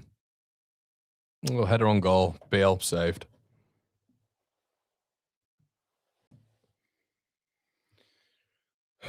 Leeds win it back. Tanaka, good ball. Stacks on it, on the overlap. Chance for Leeds. One player in the box. And Dominic shouting at Anton Stack. Dominic Calvert-Lewin is going toward Anton Stack. I have no idea what Dominic Calvert-Lewin... You need to be moving away from the ball. Getting into the space a little bit. You know, DCL's just getting marshalled at the minute, feels. But Leeds with another corner. Dom's having a go at him there. Dom, you're getting nowhere near it, mate. You're getting marshalled out of that position, that little zone. Leeds with the ball in anyway. Stack. Headed out. And then headed out again. We just don't look that dangerous, do we? Okafor's gone all the way back. Okafor's been kind of out of the game as well.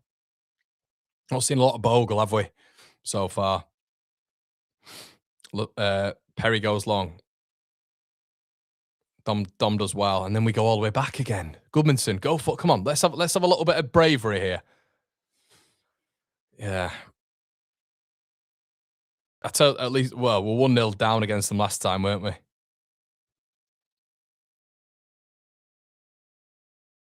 Yeah, we're just getting forced back. When we build out from the back, unfortunately, I don't think we're good enough to play out from the back, so we just get forced back every single time. But, yeah. The back four really now should help us a little bit in general. I mean, I'd be looking at bringing Nonto on pretty sharpish.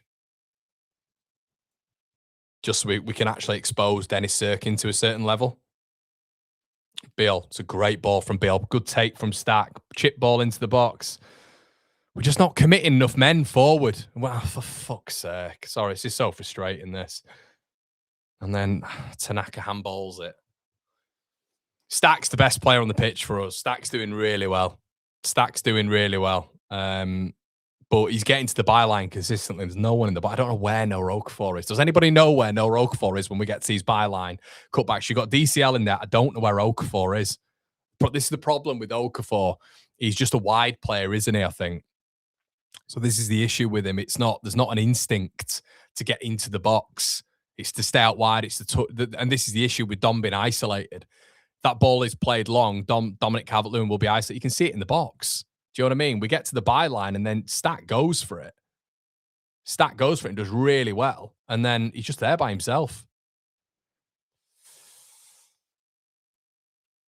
Stack again.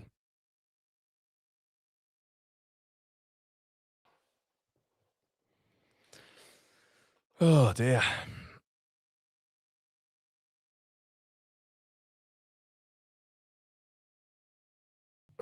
Strout.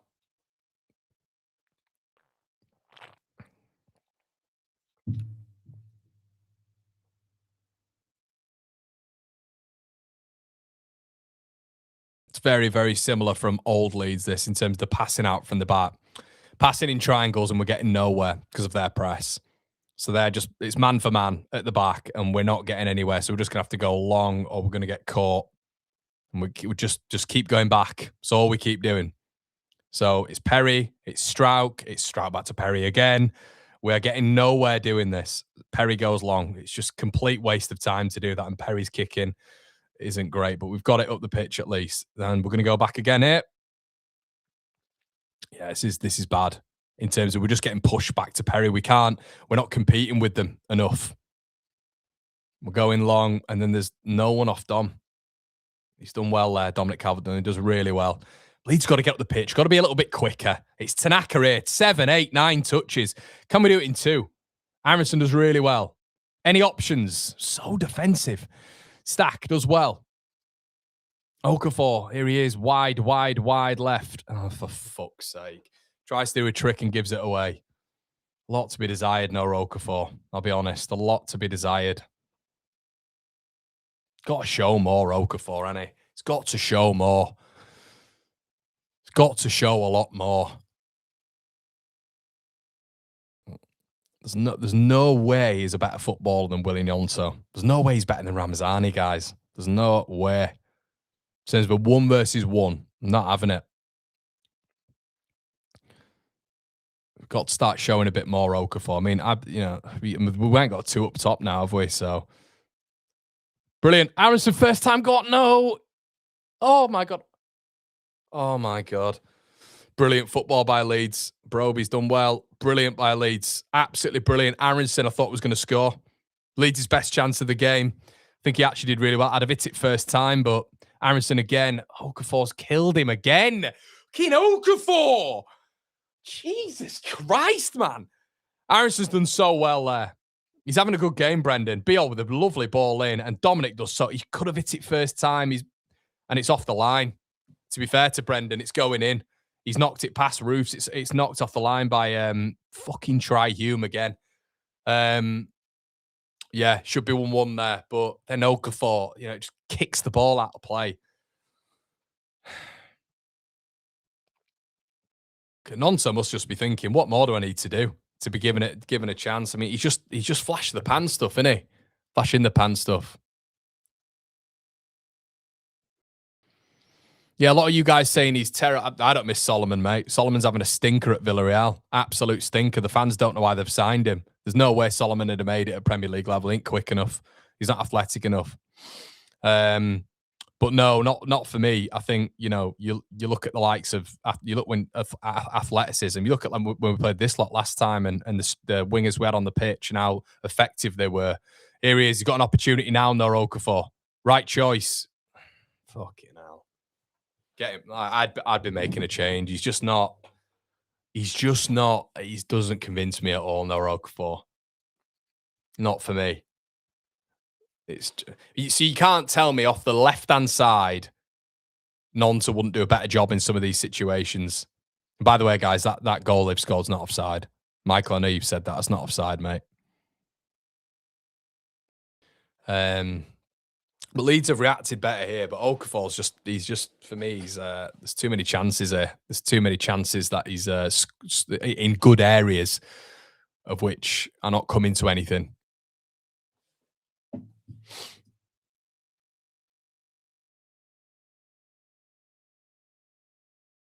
So Connor said it's a great response to the goal. It's a brilliant response. Stack again here. Okafor again. Come on, make the most out of it. Ball in. Nah, they've defended that well. It's a better ball in from Okafor. At least he's getting on it. But it's just the end product. But Leeds have been much, much better. Last 15 minutes, it just sometimes is irritating that it takes a goal. But then again, you look at the game state again, Sunderland are not pressing as intensely. Jayden Bogle. I think honestly, one of the key players has been Brendan. Ampadu. Leeds still in this. It's absolutely essential we don't concede another one because then it's game over. Okafor. Fuck me. Fucking hell. Okafor's lack of quality is just alarming. He's just smacked the ball. I don't know what he's thinking. What is he thinking? Bizarre. Like you look at it's look at the comparatives. You've got a Dinger on one side who has one chance and he puts the ball in the back of the net with a lovely finish. Okafor is just getting so many opportunities in terms of on that side. He's getting the ball, he's driving, but the end product is really poor. He's just smacked the ball against Goodmanson there, and it's just really poor execution. Really poor.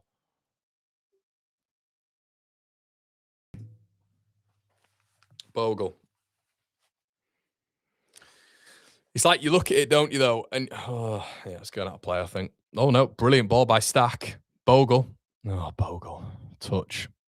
It's just the quality. Leeds' quality in the final third's been really poor. And I think that maybe is what's splitting the two what it is. But, even with, it's recruitment in it as well. You look at what they're doing with six changes to that starting 11. You know, they've been clinical, really, haven't they? And Leeds have had probably more of it here, and it's not been great, has it? Bogle, chance. He won't take Sirkin on. Take Sirkin on. Go on. No, it's poor again from Bogle. Bogle, come on. He's off it, isn't he, Jaden? Aronson. Oh, God. I don't know what Aronson's doing there, to be fair. It doesn't really look like that. So on Aronson, in a really good position again, good feet. Bogle's actually done really well. Plays it across. You know, it's not a bad ball from Brendan, but I don't know if he got his head up. He didn't. His head wasn't up. So you can tell there when he's shimmied a little bit, Brendan, he's not got his head up. It's a good effort though, but yeah. Lee's doing well, but just doesn't feel like it's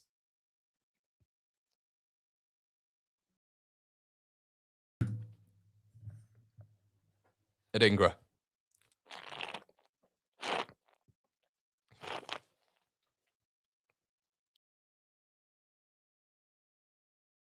Michele.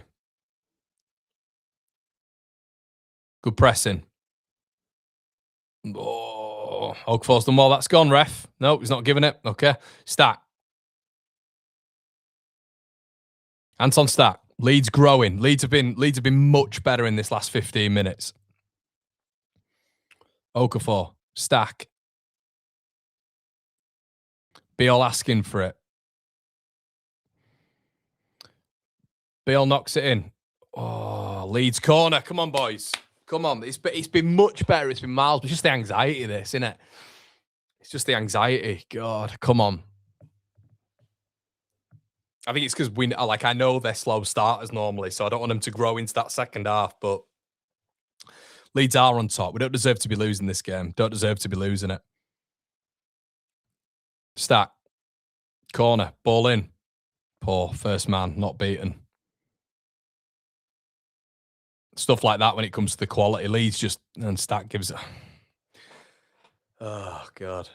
It's just quality. Quality in the final third just hasn't been there. Stuff like that. Corner ball just hits the first man. Poor.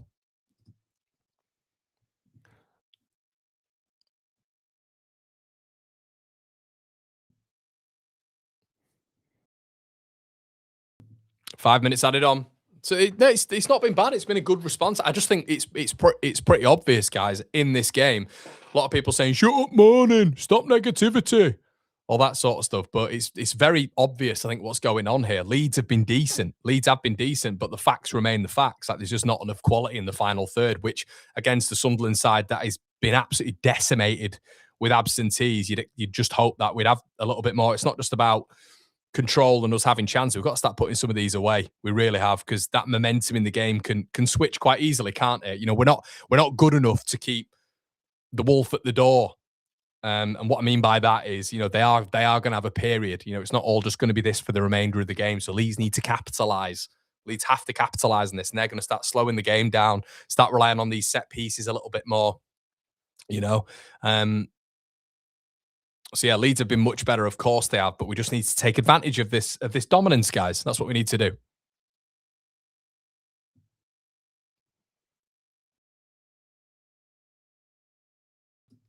Ball over the top.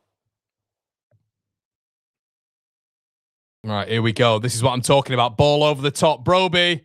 Fucking hell, Perry, whenever you like. Perry takes 4 years to come off his line, and Broby should have scored. This is what I'm talking about.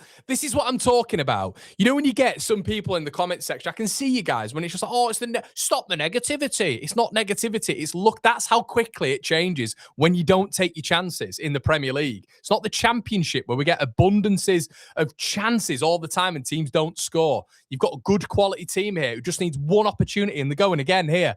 It's 2 versus 2. Adingra is on his own.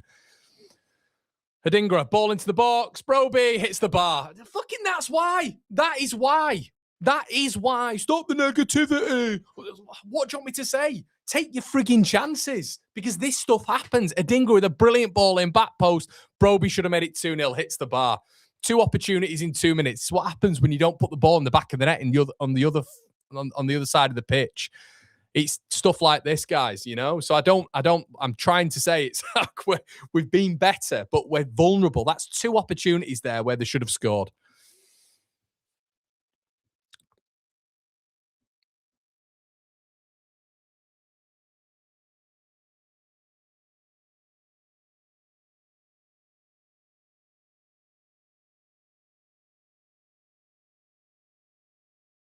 Broby's an absolute handful. He's an absolute handful. He's a big boy, isn't he? Yeah, it could have been a penalty, says Easy. Yeah, you get another one of the... it just feels, guys, that they're just a tiny bit stronger. It feels like they're just a tiny bit stronger. They've got a little bit more quality, maybe. See, Paul says we're too respectful. I don't think we are, mate. I don't think we are. I think it's just been the final third. Look at that Aronson chance off the line. You can't do much more about that. Okafor in the box when it's deflected over the bar. Leeds have had chances, but they need to go in the back of the net. I'm bored of saying it myself, but Sunderland will have more opportunities like that because Leeds do concede chances. We're not watertight at the back by any means. So it's about, it's about Leeds being able to have a little bit of quality up front. And unfortunately, guys, in this first half, we've not had enough quality up top. And that's, you look at the scoreline, and that is why the scoreline is what it is. But that's naturally going to be in the next 3-ish games as well when you've got opposition coming up against Leeds. You've just got better caliber than what we have. 1-0's not a disaster here at all, but I expect Labrise to change it in the second half because he does it all the time. So that's why, when you're on top, I think Leeds need to be at least getting one of these in the back of the net. Ah, dear.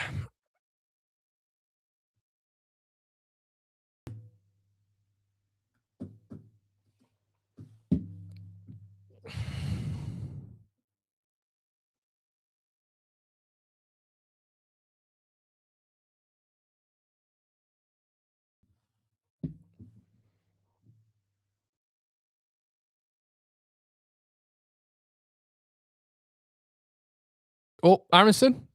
Oh, nearly in. That's it, guys. Half time. Do you know what? I'm not like massively upset by that. I'm not massively upset by that. We've been the better team. We've been the better team. Like that's kind of how I look at that. I'm not like disappointed by it. I'm just disappointed because I'm ultra competitive when it comes to Leeds. Like, I don't think we've been bad in that game. I think we've been the better team. Now, let's have a look at the halftime stats, shall we? Let's have a look at the halftime stats, and maybe they'll be a bit more indicative. Look at that. Leeds haven't been bad at all. If anything, we've been the better team. And I know Sunderland have had a lot of changes, but we keep going on about this, but their recruitment's been that good that they're able to do that. They're able to rotate with quality. I have to say the alarming thing about the first half, from my perspective, was the unprofessional nature of Joe Rodon just been on the pitch for 10, 15 minutes when he looked crocked. And even when it came to that goal, he looked like the last man. Could be wrong there, but he looked like the last man. And then he goes down, and all the Leeds' focus were on Joe Rodon. You had Ampadu going up to him asking if he was all right. Dominic Calvert-Lewin asking if he's all right, patting him on the back, instead of actually focusing on the throw-in. So he should have been off. But I will say that is... I think that is arguably the best half of football Brendan Aronson has played for Leeds United. Honestly, I think Brendan Aronson has been that good in the first half. I would say it's been his best performance for Leeds United. I think this is what we want from Brendan, to take the responsibility when in the final third, Leeds have just been absolutely dour at points. I've loved that from Brendan. And will you all hear me? Some of you will just always say that I hate Brendan Aronson. Listen, he's been really good. He was really good in the last game. They won't hear that, though. They won't hear that, guys. Agenda, Connor. No, I just look at it on a performance basis. I think he was brilliant there. He was the only player I thought in that final third who was taking control of the ball, making the right decisions, apart from maybe one or two. Making the right decisions, and I actually quite liked his shot efficiency as well. He's actually getting a decent contact on the ball. Sometimes he scuffs it a little bit, and maybe isn't that good technically in the final throngs of the pitch. Thought he was really good in that first half. Stack's been good as well, apart from that corner at the end. Beal, I want you all to do one thing for me. Look at him ever losing. If he ever plays the ball out from the back, does he ever misplace a pass when he's progressing it? He doesn't. Jakob Beal's distribution is arguably the best in the Leeds United back line under pressure. Never misplaces a pass. Watch Jacobiel in this second half. Never misplaces a pass going forward. I actually think there's an argument he's better than Pascal Struijk on the ball from what I've seen so far. I think he's so underrated, that guy. He barely makes any errors. There's a genuine conversation right now about him being the best centre-back at the club. Genuine conversation and a very strong argument as well. He's everything he does, he reads the game so well, he competes so well, and his distribution out from the back is good. He gets his head on everything. He's very dangerous in the opposition half as well, which we've seen so far this half. Beale's been immense again.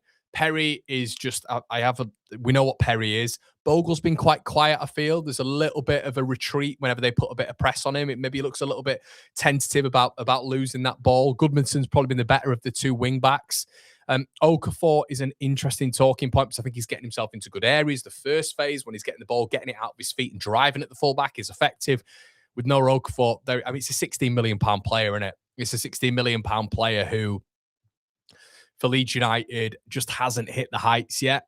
And for me, I think I was mentioning this if you guys have just joined me now, but I was mentioning this. I think quality on the ball in terms of maybe final third. I think Ramazani is more effective, much more effective than him.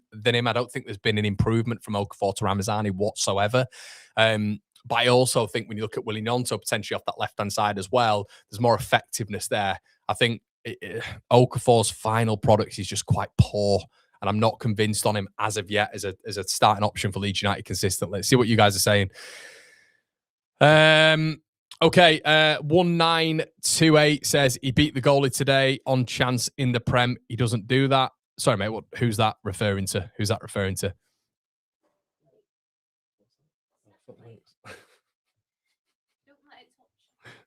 Don't let it touch what? Oh, thanks.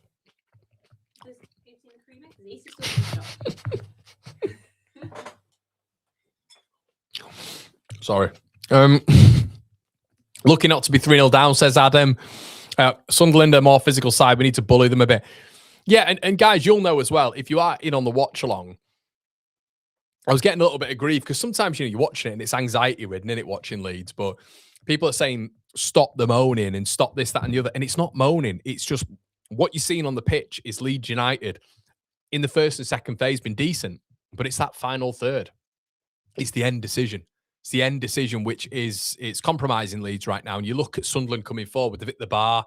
Obviously they've scored that wonderful goal with the Dingra, lovely little finesse goal, wasn't it? And they just do look dangerous. I think Brobby's a real problem. He's probably the best centre back. I think centre forward Beale's faced this season. But I think we've looked good when we've moved to that back four. Now we're in that back four. I would genuinely be looking at bringing Willy Gnonto on because obviously Leeds are looking at maybe a little bit more of a 4-3-3. But I think what we have to look at right now is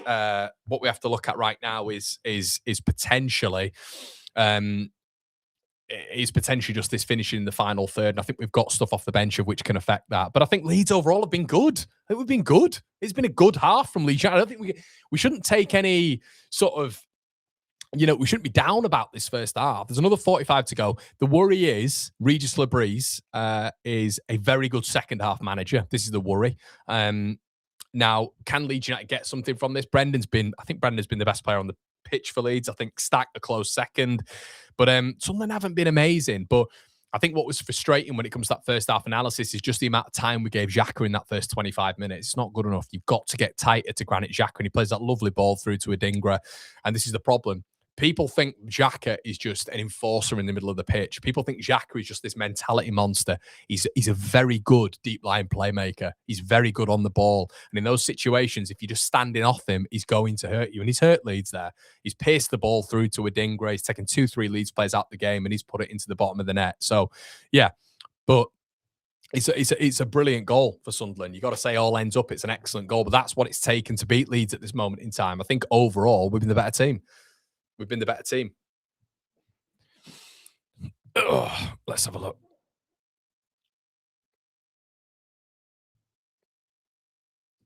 We no longer playing to DCL strengths. We can't rely on Brendan to get the goals. Comparing Ramazani in the Championship to Okafor in the Premier League is not fair. No, it is, Michael, because I think there's an athleticism there and a physicality and a speed of which Ramazani is a better player than Okafor. I think his decision-making is better than Noah Okafor. I think how he exploits space is better than Noah Okafor. I think his weak foot is better than Noah Okafor. I think his acceleration is at a higher level to Noah Okafor. And I would rather in a 1v1 situation to be looking at Ramazani than Noah Okafor. I'm not saying I don't like him. Not saying I don't like him whatsoever. But I think overall, in terms of that left winger, I think Ramazani is a better player. I've not been convinced yet on Noah. And I'm not saying he's a bad player whatsoever, but I don't think there's been an upgrade there for me anyway. Caitlin says, how long will you Rodon be out for? I'm not sure. Let's have a look. Get it right in January and we'll be fine. Let's have a look what you guys are saying. Brad says, Connor, doesn't it annoy you when you see them flying into Rodon, yet not one Leeds player is giving them some back? Xhaka mouthing off to Rodon whilst he was on the ground. So yeah, I know what you mean, Brad. I know what you mean. A bit of personality, a bit of bite. I know what you mean, mate. I've not thought about that. But yeah, Xhaka loves that, doesn't he? And it's, you know, it's a good quality and it's why you want him, isn't it? It's why you want Granit Xhaka in your side. But yeah, you'd like to see Leeds just giving it a bit back a little bit. But look, let's just beat them. Let's just beat them on the pitch. Don't need all this, silly extra bits, do we? So yeah. Lucas says, thing is, press Xhaka and we'll lose. And he will lose it as he's not the greatest in those moments. He does well when he has a space and time to pick a dangerous ball. The trouble with trying to give a fair representation of the match state is sometimes it's not what people want to hear, but what people would tune out. So if you just banged on about loving Leeds. Yeah, and you can't, you got to be balanced. And I always try, there's plenty of streamers out there who will just bang the Leeds drum and say we're the best club in the world and we should have had X, Y, Z decision, all this sort of stuff. 100%, of course, but I do try to be balanced. Balanced. I think that's what I like listening to anyway. When it comes to football content, it's balanced. I do enjoy that because I think it's more realistic because maybe you take what other teams do well into consideration, which I think, gives you a little bit more of a consensus on the game overall. Come on, Leeds 2-1. Stack has been poor. Really, Jack? I think he's been good. I think he's been good. Jared said, is Ball now a backup striker or CB? Jared, I think there's a reason. We are potential. Well, there's rumours anyway that we are going in for another centre back. I think there's a reason we're going in for that. What I would have done is remained in the back three, but I think when we've gone to a back four, we've been good. I think we've been good. But if we'd have remained in a back three, I think there's an option of James Justin and that right centre back. Left centre back, no, because I think he'd be pressed on his left side, which I'm not a fan of. And I don't think his build up on the left side is great, even though he's played there for Leicester and for Leeds on that left hand side. But in a right centre back role, I think he's got athleticism. I think he's quick. I think his decision making is decent, and I quite like James Justin and Jayden Bogle on that right hand side. So I wouldn't have brought Ball now on anyway, mate. I'd have brought James Justin on in a right centre back role.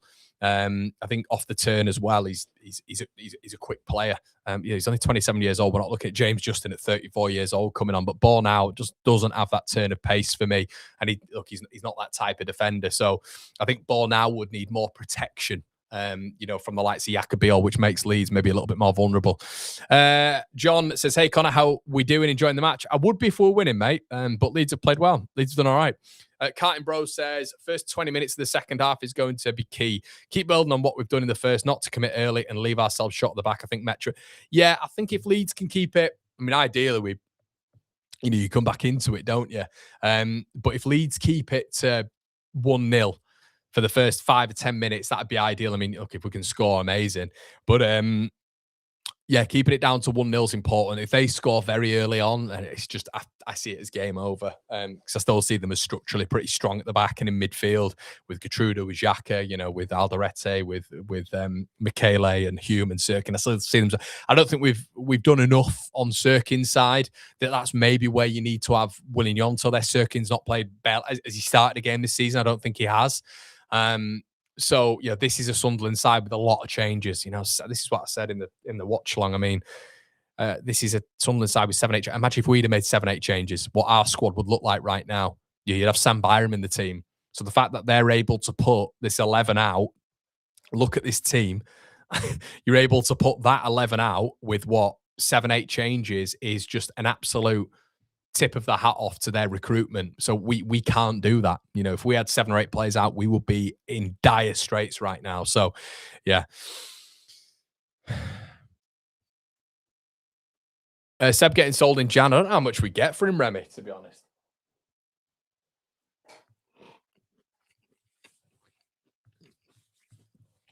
Tao, I love you, mate. Thanks so much for that. Thanks so much.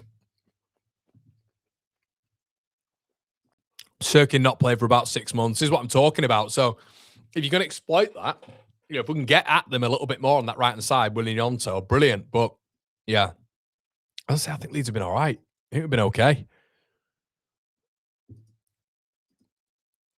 But is that the issue? Is that the issue that we haven't scored yet? They're going to come into it a bit more. I think we're all sort of expecting that they are going. And if you don't think they will, I think that's a bit naive. But they will come into it definitely.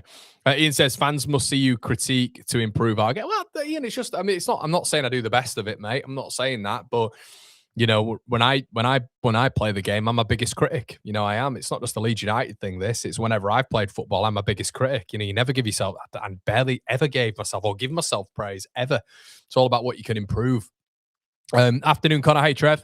It's just how that's what I mean. It's expectations are based on personality. It doesn't mean one thing's better than the other either, or one person's better than the other. It's different personalities, isn't it? How you doing, Trev? Can you imagine if Melee was playing instead? Can't just rely on winning at Ellen Road. I agree with that. I guess the only thing is when we're looking at it is the chances that we've made. I mean, Aronson, we'll look at that from Tri Hume. We're just looking at the Aronson chance here on 39. It's a great effort. It's 1-1 that. It's brilliant from Tri Hume. It's absolutely exceptional defending. That should be 1-1, shouldn't it? No Okafor. But then, you know, this is why, you know, as I was saying, guys, you got to be so careful with what you say. Leeds can be dominant. They can be absolutely dominant. But then we had the Aronson chance. They went to the other end and should have scored twice. You know, Broby thrown goal, should have tapped it round Perry. And then you get a second later where Leeds are out of position and Dingra puts the ball in, a brilliant ball in for Broby. It's the bar. So that's how quickly things can change. So you've got to be right on it. And you've got to start making these chances count. Was onside. Be happy with the point. Oh, yeah. I mean, 100%. I'd be happy with the point. I'd be happy with the point in general. But, yeah. Big R for... Not big R. Well, it is big R for Leeds. There's an opportunity there, isn't there? There's another opportunity there for us to get something.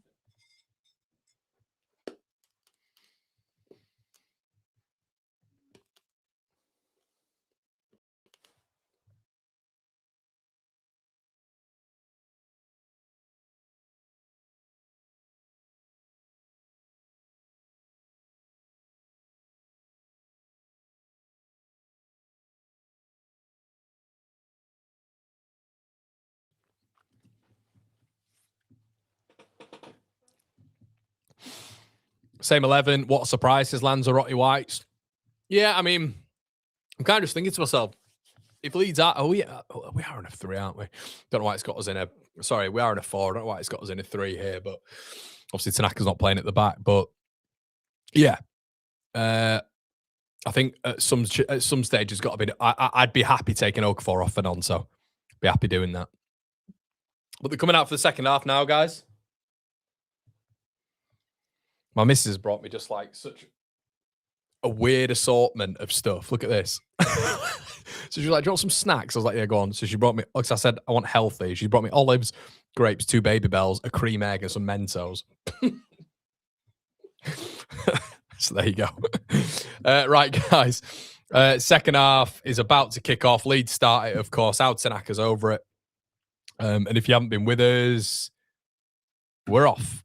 Yeah, just stop your stream alongside mine, guys, and it'll edge along.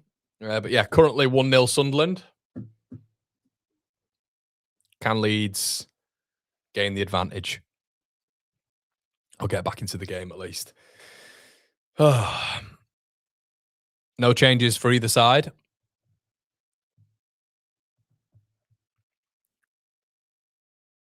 Strout goes long. Hook back. It just feels like they're very similar to us, you know, like in terms of this style of play that they go to. I mean, it feels like they're a little bit more pressy from the front, but Leeds it's very similar, isn't it? And when you play a side who also are very sort of like keyed in on these set pieces. I mean, we've effectively conceded a goal from nearly via a set piece there, haven't we? But fucking hell, Perry's just again murdered Leeds from a pass out from the back there. As a goalkeeper, you've got to be aware of the surroundings of the central midfielder when you're passing the ball to him. He just passed it into Aronson, who tried to flick it on. It's poor from Aronson, and Stack's lost it. But goalkeeper needs to look ahead there. But yeah, in general, they play a very similar brand to us in terms of just this long ball. Leeds have just got to be better at it than Sunderland, which is going to be tough, naturally.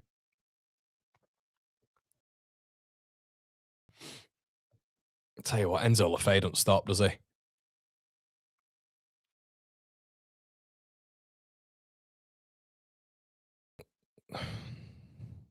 Stack does really well. Brilliant football by Leeds.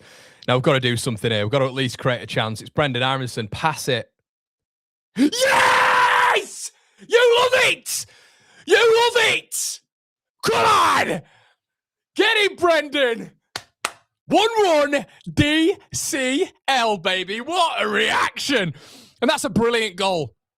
That's an absolutely brilliant goal. What a goal from Leeds United. Back to front, building out from the back there. That was excellent. Leeds United under a press here from Sunderland.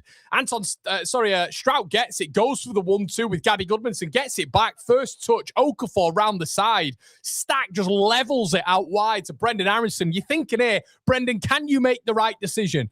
Can you make the right decision? He threads it through, and Dominic Calvert-Lewin's there to apply the touch. It's a brilliant piece of footballing by Leeds United. Brendan Aronson, excellent. And then Dominic Calvert-Lewin, Johnny on the spot. Leeds United back into this. 1-1 at the Stadium of Light.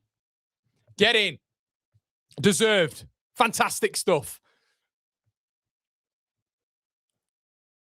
Mark Slate, you're a tit. Absolute tit, mate. Beal gets rid. Can Leeds get a second? Brilliant start to the half, though, as Broby looks like he's pinning Pascal here, and here comes Sunderland on the attack. Most vulnerable when you've just scored. Xhaka. Yes, well done, Ethan. Close on him. And then Leeds win the second again. Jayden Bogle. And Leeds win the throw. Well done. DCL again. Right, we're back in it. Game on.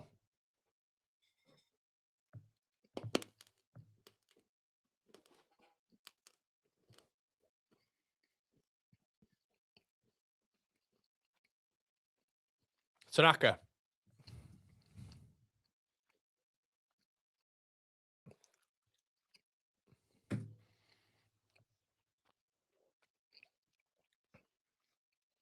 Leeds on the front foot. Brilliant. This is brilliant. Absolutely loved it. I just didn't expect that.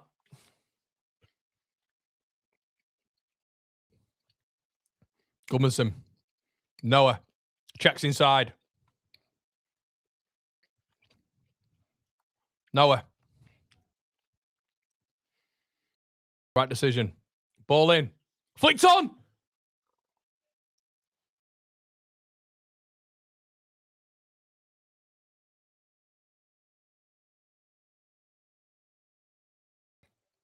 Bogle's missed a sitter.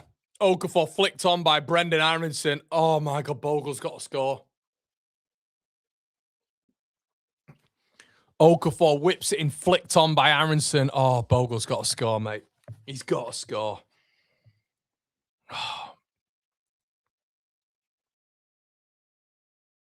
Do you know the biggest problem is for Leeds at the minute? It's genuinely that guy up top, Brian Broby. He's a monster. He's an absolute monster. You can't actually quite believe how big he is. He's just pinning Leeds whenever he gets that opportunity, and that's what he's kind of leaning a little bit on Pascal as well. You want Beal on him, really, in terms of that physicality. Oh, mate, please don't rue that missed chance. Do not rue that missed chance, Leeds United. Leeds win the throw. Bogle. Oh, my God. Jayden Bogle. What a chance that was.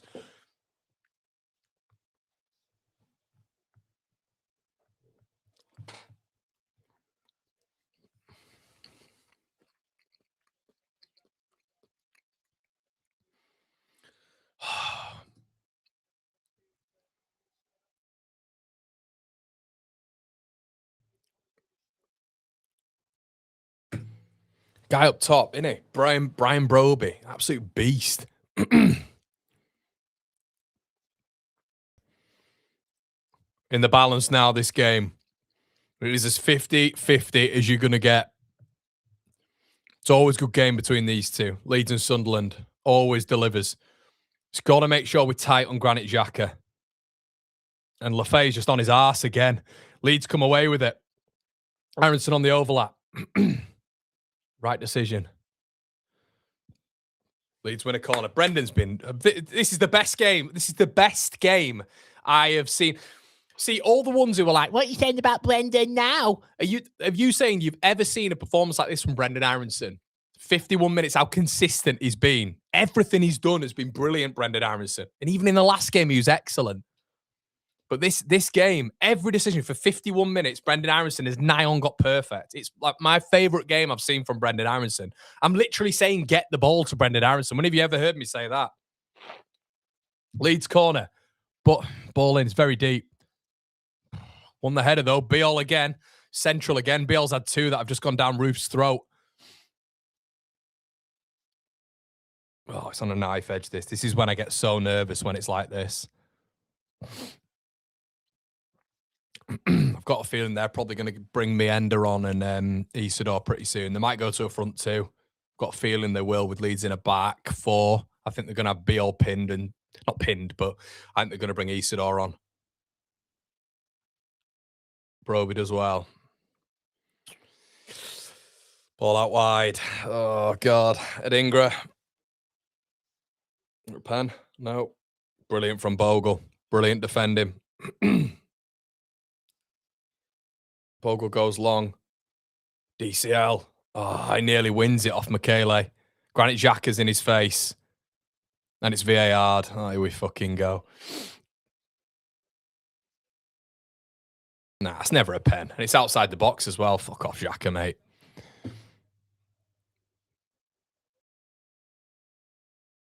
Gabe's his best since Chelsea at home when we first signed him. Do you know what the thing is, Gabe? I don't think he was unbelievable in this.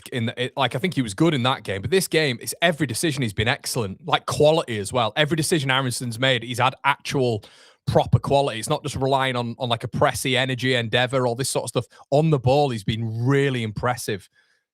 Come on, Ampadu. Oh, God. Dominic Calvert-Lewin offside. Does anybody hate watching Leeds? I hate watching Leeds. Does anybody just hate watching them? Like, I can understand how, like, I'd be unbearable. But honestly, watching Leeds gives me such cerebral anxiety. It's unbelievable. I'm not like this with anything else in life. Leeds United just... We were playing Derby, when we lost 1-0 in the Championship. And my dad just said to me, he turned around and it was my missus' first time experiencing a Leeds game, watching it with us. And it was the 1-0 Brendan Aronson win. And my dad just said, watching Leeds with you is a very negative, unbearable experience. And I was like, cheers, Dad. And me and my dad are the exact same in terms of watching the game. He's probably watching this now. But he said, it's a very negative experience watching it with you, son. And I was like, I can't help it. I can't help being like this when Leeds are playing. Like, the nerves I have watching this club are just... Because it just always feels we're on the edge. Do you know what I mean? It just always feels like Leeds are on the edge. And also, maybe we are in a back three here. Maybe we are in a back three because it does look like Ethan's very deep. It's good that we're quiet in the crowd, though. Ampadu goes over the top. Oh, Stack's done well. Stack's done well. Stack. Go on, Gudmundsson. Oh, Stack again. Leeds on top. Ball into the box. Oh. Hook back in. Brendan. Leeds corner.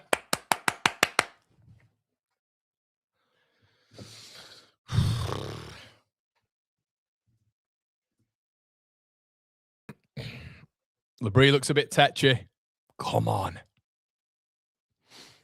Let's take that winning run away from Sunderland. Corner.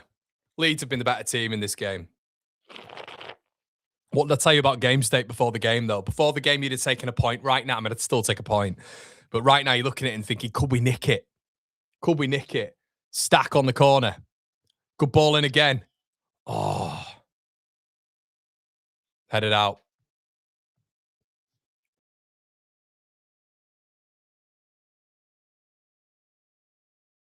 Aronson loses it. Sunderland break. Goodmanson could have chested that down. He's gone with a header. And stupidly, Okafor again. What is wrong with him? What is wrong with Okafor? Is he all right? Why does he keep giving fouls away? I don't understand. It's just a bit bizarre. No, Okafor just keeps giving fouls away like he did in that first half. It's just strange.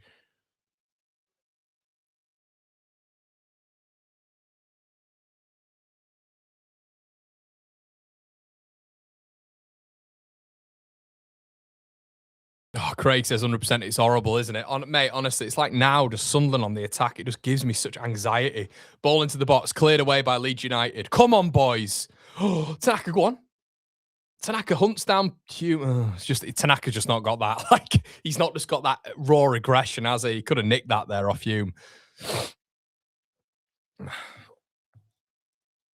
Stack does well. Really well. I think Stack's been brilliant.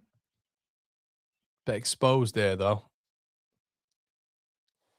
Leeds really grow. It's been a brilliant second half from the Whites. Excellent. Once again, it's very Brentfordy, this, though. It's there for us. It's there for us, this game. We know how good Sunderland are. Maybe it's just too many changes for them, you know. I'm having fruit Mentos. Go on. Bogle. Aronson, I think. Corner.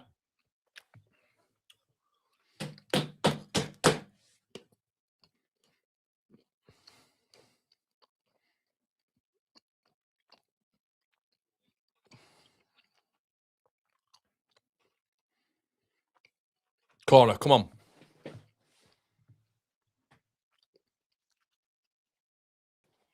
Ball in. That's poor. Poor, no Leeds player near it. Bogle. Okafor. Come on, show us something, Noah. Ball in. It's a good ball in.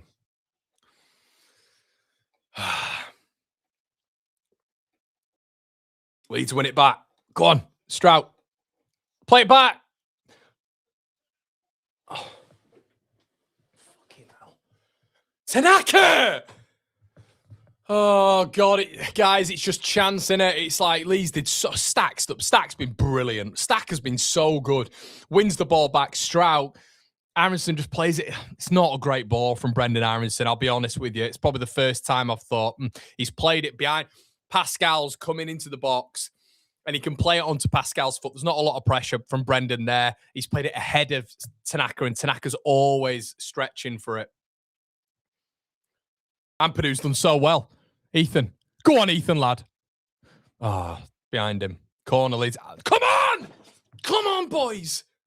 Come on, this is brilliant. What an excellent second half this has been from Leeds United. We're absolutely at them. We're at them. That's excellent from Ethan Ampadu. Xhaka following him. He wins a corner. Come on. We've got to make this count. Come on. Don't do the Brent. They're going to have to make changes, I think. I can see like Isidore coming on them going to a front two, maybe. But I just don't know if they've got the depth. It's a real opportunity for the Whites, this. Here we go. Okafor. Interesting decision. Aronson. No, for fuck's sake. Fuck off. It's just the... God, Brendan. God's sake. Okafor. Why don't we just get the ball into the box? Gives it to Aronson on the edge and just... We know Aronson's been brilliant in this game, but, you know, come on. Get the ball into the box. We're good in the box.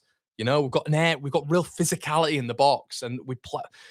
Why should the option be? I know we want Brendan to be at a good game, but don't, from a corner, try get the ball to Brendan Aronson to have a strike 25 yards out. And that's a yellow card for Try Whom, you little shit. He constantly needs a yellow card, this man.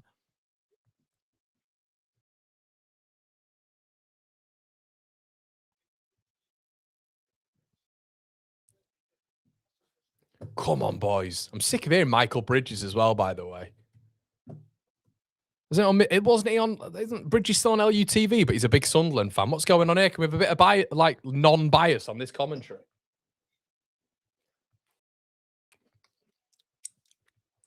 Stack over it. Game's there for us. Stack. Beal. Gummanson. Canal Beal. Wide berth. Gudmundsson. This is the funny thing is this is exactly the same game how it's panning out as the one at the stadium I liked last time. The 2-2. Aronson. Aronson's gone all the way back. Didn't come on, Brendan. I'd love to see the introduction of Willie Gnonto now. I would even take him off for any of them, to be honest. Even like Aronson or Okafor. I need to see Tanaka in the game a little bit more. Okafor. Go to Tanaka.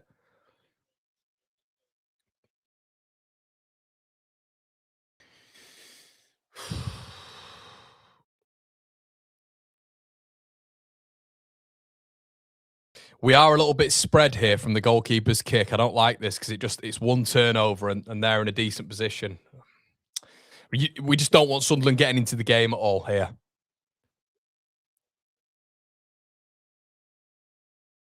Alderete is all over DCL and he's not enjoying it. Just a bit of focus from Leeds United here. But we've been excellent. We can't let this go to waste though, can we? Come on. We've been so competitive. Michele. Hume. He's absolutely done Gudmundsson there. He's absolutely done Gudmundsson. Broby's fallen over. Tanaka's lost it again. It's offside there. It's offside. Tanaka's got to be better. Tanaka's got to be better. And do you know what? Maybe Daniel Farke's been, not right, but vindicated in a sense of maybe I've been wrong about Al Tanaka. Maybe I have been. I'm always absolutely willing for his inclusion, but I'm not impressed with him on the ball. I'm really not. And this physicality side from Al Tanaka, don't get me wrong, the Chelsea and Liverpool game's brilliant in terms of the impact that he brought, but it's on the ball in the midfield in the Premier League where he's been found wanting for me. Really, really not progressive enough and loose in his passing. Al Tanaka. Real opportunity there for Leeds on the break again, and he's got the pass wrong again. Al Tanaka, he's lost the ball. There's just a pace and a sharpness maybe missing from him, which he had in the Championship. Maybe that's why. Maybe Daniel Farke has been spot on with his selection, and maybe I've been wrong plenty of times, but there's just a zip that is missing a little bit from Al Tanaka. Ball over the top by Ampadu. It's miles out. It's nowhere near getting to Okafor that. Mango, he does look rusty. He does look rusty.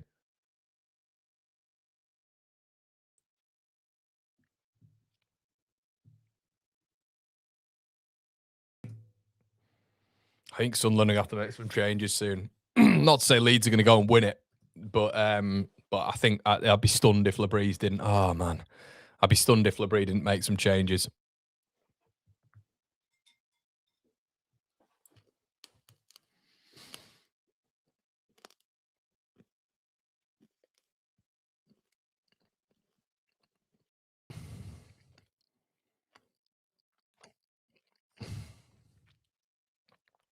Tanaka. So it's weak again.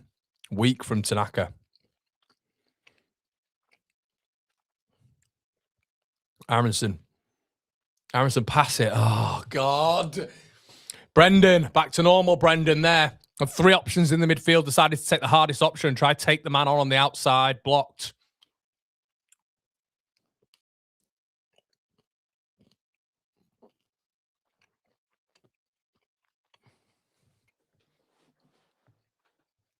Okafor.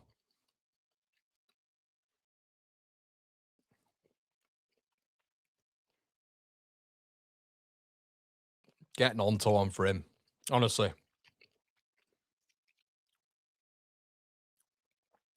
We need Gnonto. Gnonto is the game changer here. The absolute, it's just quality difference. Like as much, I think Brendan's been brilliant, and his quality's definitely improved. Gnonto's different level. For God's sake, we love just that Ball backwards. Ball into the area. Headed out by Alderete. Goodmanson does well. Aronson. Where's the ball? Oh, it's up in the air.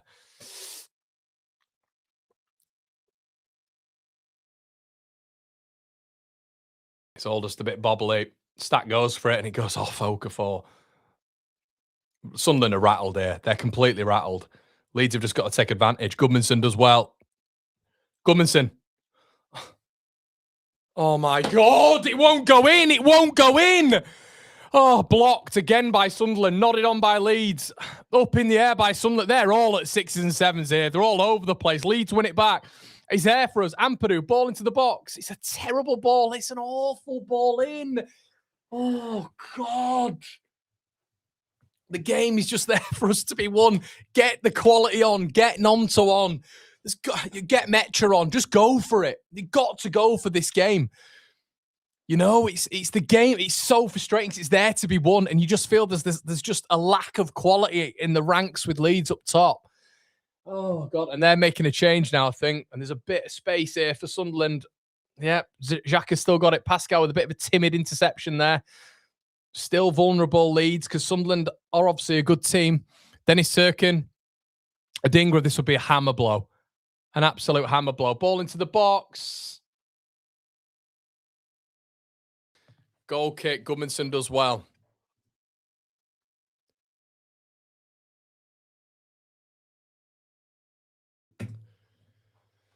Sunderland changes, but that's how quickly it can change. You know, decent opportunity there. Decent opportunity there for Sunderland. And they're bringing on, who's it? Isidore and who's this? I don't know. It's not Meander. Is it Meander? I'm not sure. It might be Meander. Broby comes off. Yeah, Meander. So Meander, good changes by Sunderland. I'd like us to do this. I don't know. I don't know what you guys are thinking, but I would be happy to maybe get Okafor off for Mecha, and I probably would go Nonto for Aronson at this point. Nonto's got to come on the pitch. Look at the size of Broby. He's like a wardrobe. So he's back then. But this is going to give Sunderland, I think they should have started with Meander instead of Chris Riggs. So it's going to give them something up top, definitely. So it's going to give them a little bit more quality. We all know what Isidore's about as well. Loves that ball in behind. He's a very quick centre forward, so he gives you something a bit different to Broby. Leeds have just got to rough him up. But Okafor's level on the ball is just not where it's at for me. Ampadu does well. Okafor again, right decision. Okay, he's up against Tri Humes. He's going to run it out of play. He's done well. And he's won a corner, Okafor. Well done. Leeds feeling it. Ampadu's been immense. Ampadu's been so good in that midfield. He's been absolutely immense. This game is here for Leeds United. The game is there, like it was Brentford. It can't be one of those where we're looking back at the end of the season and thinking that weakened Sunderland side and we were much better than we could have won that game. Got to try get this win here. Stack ball in. It's just not going to come, is it? Ampadu, great position over the back. It just feels like, I hope I'm wrong. I hope I'm wrong. It just feels like any time we get close, it's that level of quality. Hume did well to put him off.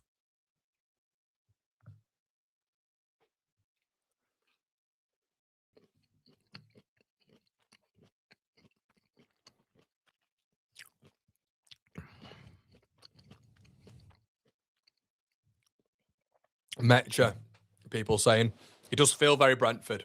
I know what you're saying, guys. See, I like Mecha coming on. Of course I do. It's attacking chat. I think I've just got a bit of a feeling he's going to do the old Eddie Howe and replace Nick Voltemada with Visser and take, you know, in comparison to us, bring Dominic Calvert-Lewin off for Mecha. I'd like to just see them both on together. I don't think he'll do that. Ampadu's been so... Oh, God. Ball played forward. Isidore. Brilliant by Beal again. Absolutely excellent defending by Jacob. Gets him off balance, pushes him out wide. That's the Isidore danger, though. It's a completely different... What you get from Broby is just the physicality. Isidore's the running in behind, which is the problem. Okafor, for fuck's sake, get rid of the ball. Okafor, why doesn't he? It's just the decision-making. Okafor runs into the central part of the pitch, and out wide, you've got two Leeds options, and he takes an extra touch, gets intercepted. And then Tanaka just boots the ball forward and beyond. I mean, look at this. They're kicking the ball out of play here. Alderete. I mean, Labrie looks stressed. Massive opportunity for Leeds. I'm stressed. Never mind Labrie.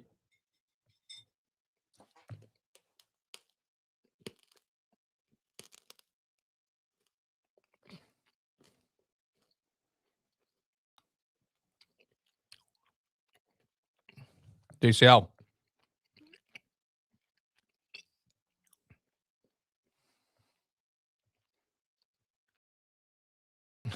Fucking hell.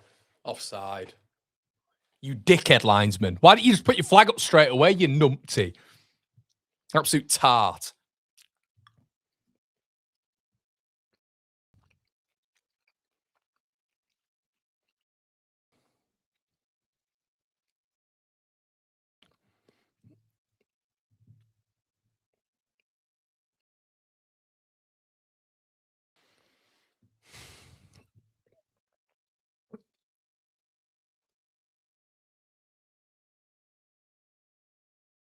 Oak 4 off for Metcha. Alan Brewer's having a cry. Good lad, Al.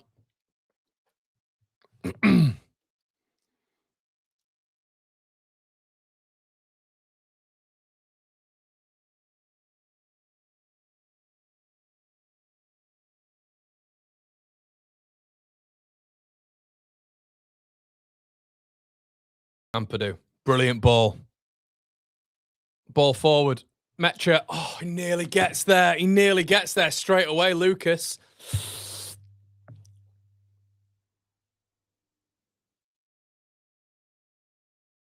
DCL plays it forward. Oh, he nearly gets there.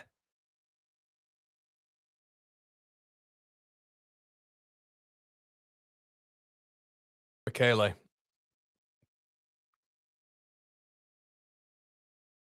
Oh, brilliant again by Leeds. Quicker. Oh, it's always too much. Again, Ampadu plays it. Oh, God. DCL plays it just ahead of Nemecha.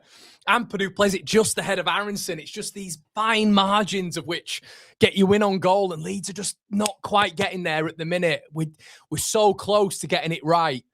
So close to getting it right. Oh, God. The margins are so small. Like, it feels like just... There's been so many where we're just nearly at it. We're just nearly about to get a flick on and we can't quite get it. Look, Leeds have battered them. We've absolutely battered them this half. So similar to Brentford. I mean, I think they'll be happy with the draw here, Sunderland. I think they'll be happy with the draw. But we're so good in these central spaces in the second half. We're so good. Like, we're competing really well. Look, they're taking time to take throw-ins. I think they know they're in a proper game here. Metcha, brilliant, but nearly releases. Leeds are winning the midfield battle. They really are winning the midfield battle. Ampadu's taking about 8 touches here to get to Bogle. I don't know why he's done that. It's just no silly errors here. No silly errors. Gudmundsson. Tanaka. Ampadu. Bogle's gone. Ampadu's ignored him. Tanaka. Beal. Absolutely immense Beal today. Brilliant performance. Strout. Gudmundsson. Metcha. Ball over the top. Oh, nearly. Again, nearly. Aronson. Ampadu. Oh, good effort. Unlucky. Saved. Oh, honestly. I mean, look at Xhaka. Xhaka's rattled. They're all rattled. They're all rattled. They've had absolutely no control in this second half. Leeds have been all over them. Xhaka on the ball there. The pressing from Leeds has been really decent. We've been full of energy and full of beans. Still dangerous on that attack though, Sunderland. But Leeds have really mitigated against it well. They just need to slow it down, Sunderland, because when it's rushed, Leeds are all over them.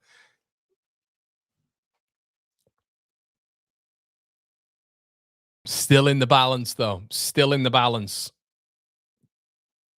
Oh, Meander. No. Meander, great block.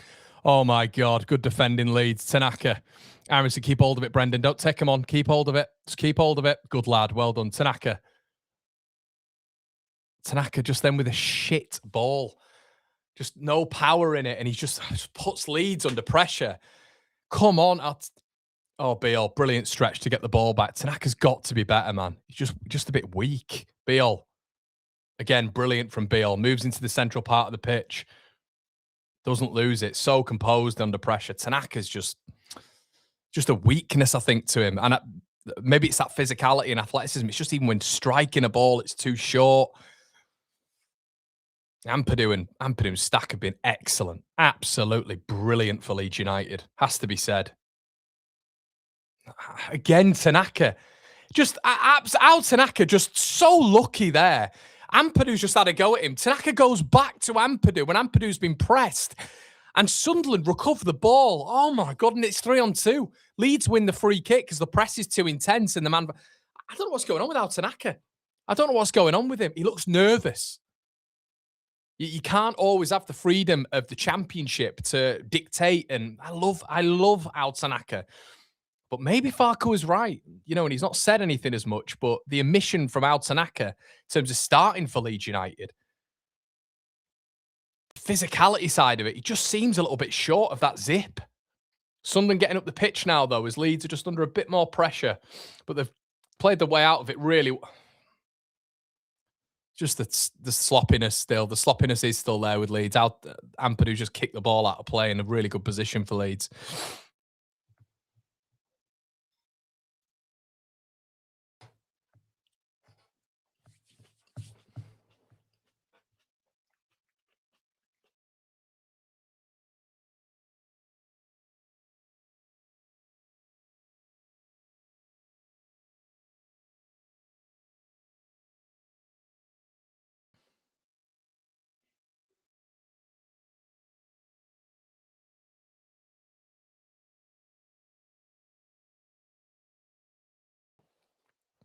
Lee's doing really well to win the ball back. Ampadu, who's been everywhere. Absolutely everywhere. Beale.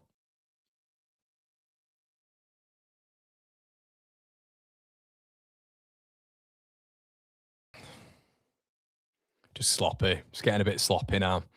Leeds had a really good period, and obviously we're still doing okay, but it's just sloppiness. Bogle passing the ball back to Sunderland under a bit of pressure. Ampadu's done the same a couple of times. We've got to be careful here. We've got to be careful here. It's not just a signed, sealed, and delivered draw either. So Leeds have just got to be a little bit cautious.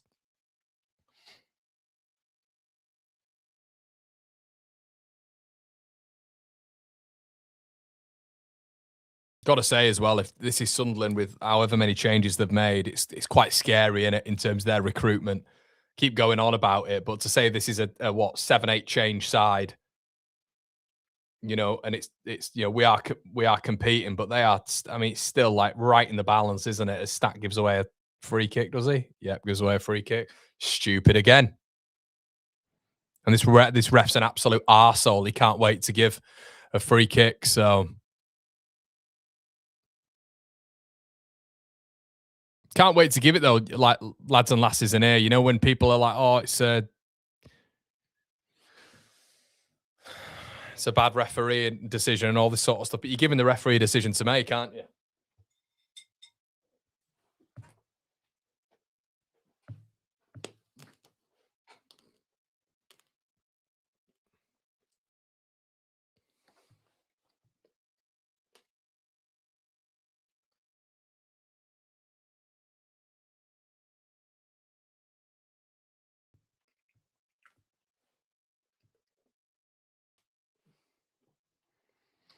Ball in.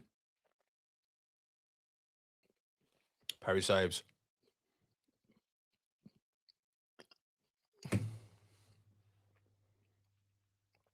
Lorenzo just became a member. Shout out to you, mate.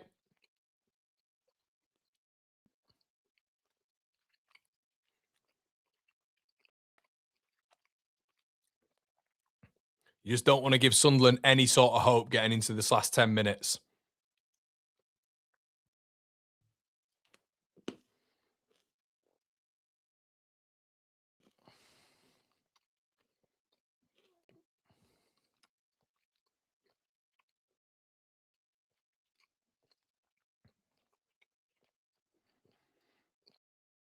Reminder, if Leeds win this, they're 9 points clear. 9 points clear.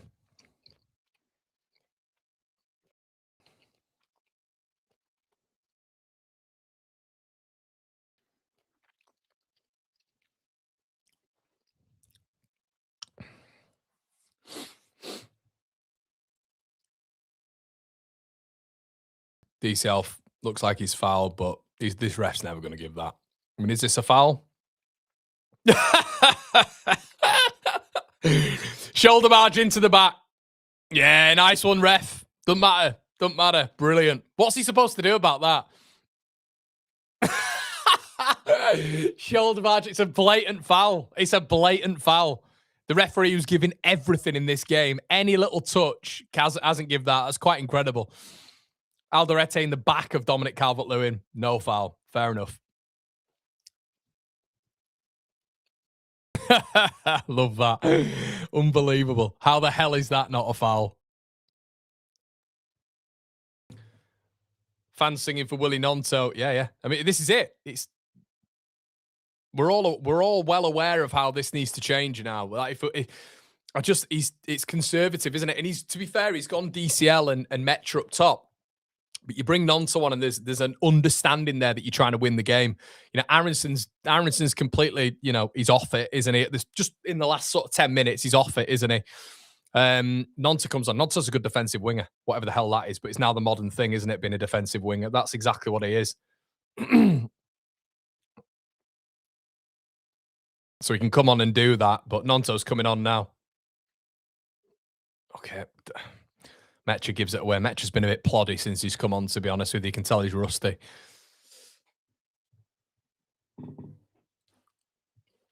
Sunderland are getting more into the game, though. Definitely more into the game.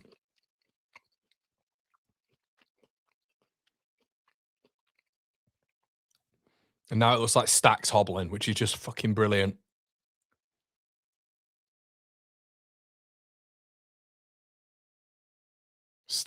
Stack's not moving, and he's vacated a position there, which is slightly worrying because now Stack's moving very gingerly, and here comes Sunderland. Stack can't move. Oh God. Sunderland corner. Stack, just go down. Let's learn from what the mistakes have been previously. Stack needs to go down. Okay, if there's an issue there, please go down, and we can make a change.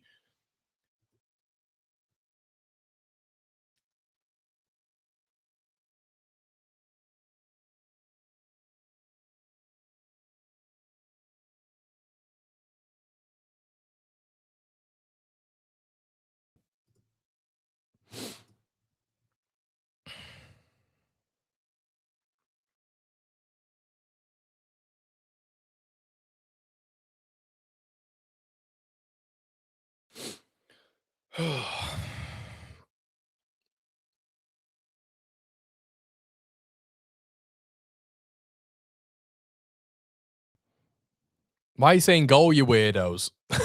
Why are you saying goal? Some of the regulars as well. That's bizarre. Bizarre. Yeah, guys, come on. I don't know where the mods are. The mods are not doing the jobs. Normally in here. So sorry, guys. We'll have to get some more of you guys. If you want to be mods, just let me know. This is weird because there's a lot of you who are regulars. I don't know why you're doing that. It's very strange behavior. DCL's coming off. Fuck's sake, man. Just bring Aronson off. And have so now you've just got supply for one of them, haven't you? Yeah, Cloud, you're right, mate. You're right. No, and I understand that, guys. I understand that, but it's difficult with the. Hold on. Right. It's a bit like no. Yeah, can we not be like mature in the chat? Not be mature in the chat and not put goal when you're a Leeds supporter. God. Right, Jared, Timbo, you're both proper mods, lads, so you can get rid. And Sujal will get you in there as well, mate. So you're all mods now, lads. Managing mods, so you can get rid of people just putting that, and you can get anyone out, by the way. So there you go, lads. You got 3 managing mods in there. Yeah, Leeds looking a little bit. Yeah, hold on, Bullseye. We'll get you in, Matt. as a mod. There you go, pal. Right, you're there as well, Bullseye. Nice one, lads. Carry on. You're one as well, mate. No worries. There you go, mate.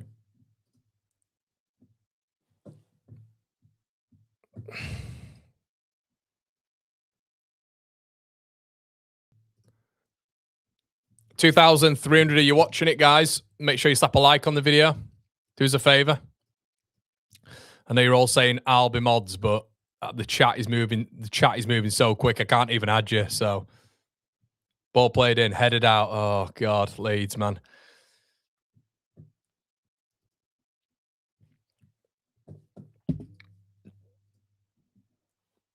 Nonto's on. Nonto's on. 86 on the clock.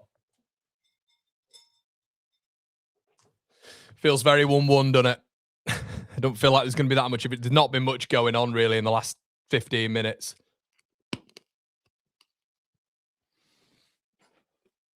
I mean, Nonto's been brought on far too late. Far too late. Not know what we expect Nonto to do in 4 minutes, but again, Tanaka. Gertruda literally, Tanaka tries to get a foot in. Gertrude just gets it, you know, not even competition with Tanaka there. Been really poor, Tanaka.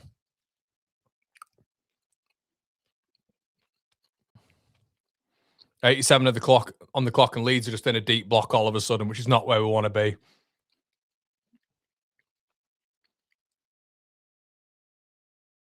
How's our opportunity been? Have we already missed out on our opportunity? Sunderland come forward here, probing. Xhaka on the ball. Leeds look knackered. Xhaka again. Both. What the hell was that? That was bizarre from Granit Xhaka. Take it, though.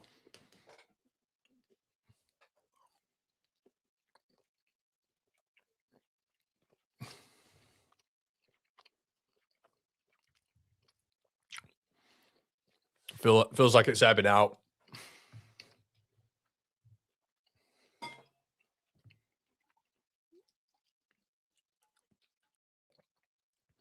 To be fair, Perry's taking his time kicking it, so maybe Leeds are just happy with a point.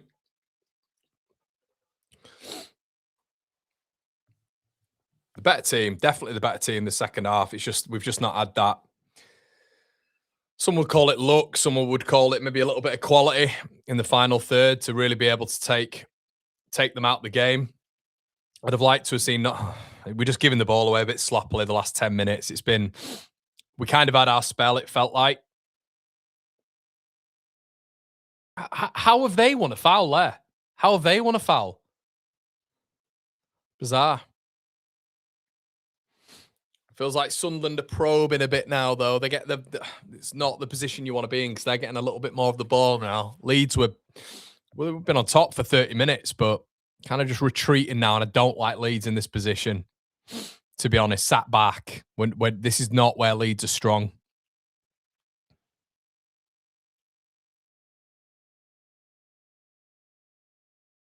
Oh my God. Sunderland have scored more goals. Oh no. More goals than any other team, 90 plus, and Leeds have conceded more goals than any other team, 90 plus. So I hate Leeds when they're like this, like backs up against the wall and we defend in a low block. I don't think we're good when we're like this. Leeds are good when we're really intense and we're at them and we've got a bit of a press on us. Like attack is the best form of our defense. I think Leeds are weak when we're just out and out defending. Just think there's mistakes. Fucking hell. Goodmanson's just literally headed it straight back to the thrower. What is he doing? No, don't let it go out. It's not going to go out. Think about it. Goodmanson gets rid of it. Sunderland on top. 3 left, sorry, which you don't normally see in the Premier League, to be fair. Looks like Leeds have just settled for the point. As Sunderland come forward, Leeds are very, very wary to get out here. Clearly trying to just protect this point. Xhaka.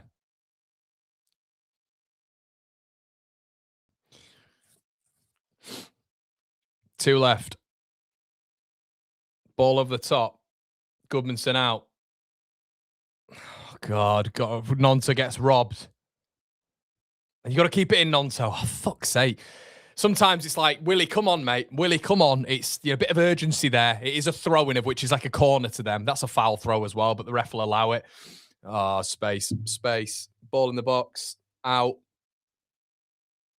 Aronson. Metcha. Weird touch. Really weird touch by Metcha. He's not been good since he's been on. He's been a bit rusty. 2 left. Sunderland on the front foot, definitely.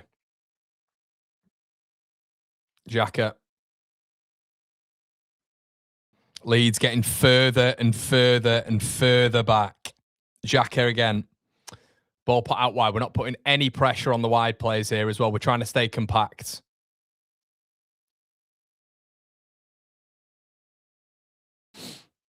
Ball in. Headed out. Tanaka. Offside. Fucking referee can't wait to stop any momentum Leeds have got. He cannot wait.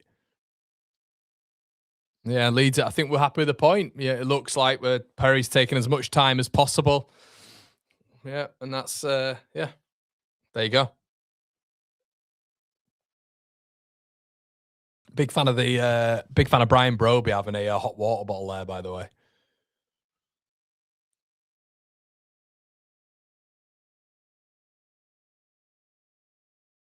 Perry goes long.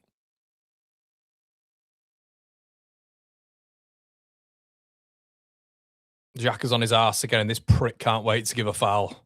Unbelievable. Do try to be balanced, but anytime Xhaka's gone down in this game, fucking hell, it is a free kick to Sunderland every single time. Weak as piss referees. Alderete. Xhaka out. I mean, Strauch out. Fucking Nonto back in the air. Ampadu. And again, Willie's got it out this time. And that's that. Yeah, fine. Okay, no problem. Yeah, yeah. Decent. Not really got much to say about that, to be honest. It's literally the exact same game as Brentford, isn't it? The exact same game as Brentford. So, yeah. Like I said, am I a little bit disappointed? Yeah, because we're on top for so long. I would argue that's probably a better point for Sunderland. I mean, you look at that. That's just sheer dominance for a lot of it, isn't it? I mean, there was a 30-minute spell there where it was wave and wave of Leeds United attack. Yeah, bit disappointed, which once again, it's reflective of game state, isn't it? It's reflective of game state again. Leeds looking like they had the opportunity to win that one. But it is what it is. It is what it is. You've asked me before it. It's a point in it. So Leeds moved to 20 points. So yeah, Leeds 7 points and better goal difference on West Ham. So yeah, I mean, I had us down as a 1-1. That's the exact scoreline I predicted for this one. So positive Leeds move to the 20-point margin.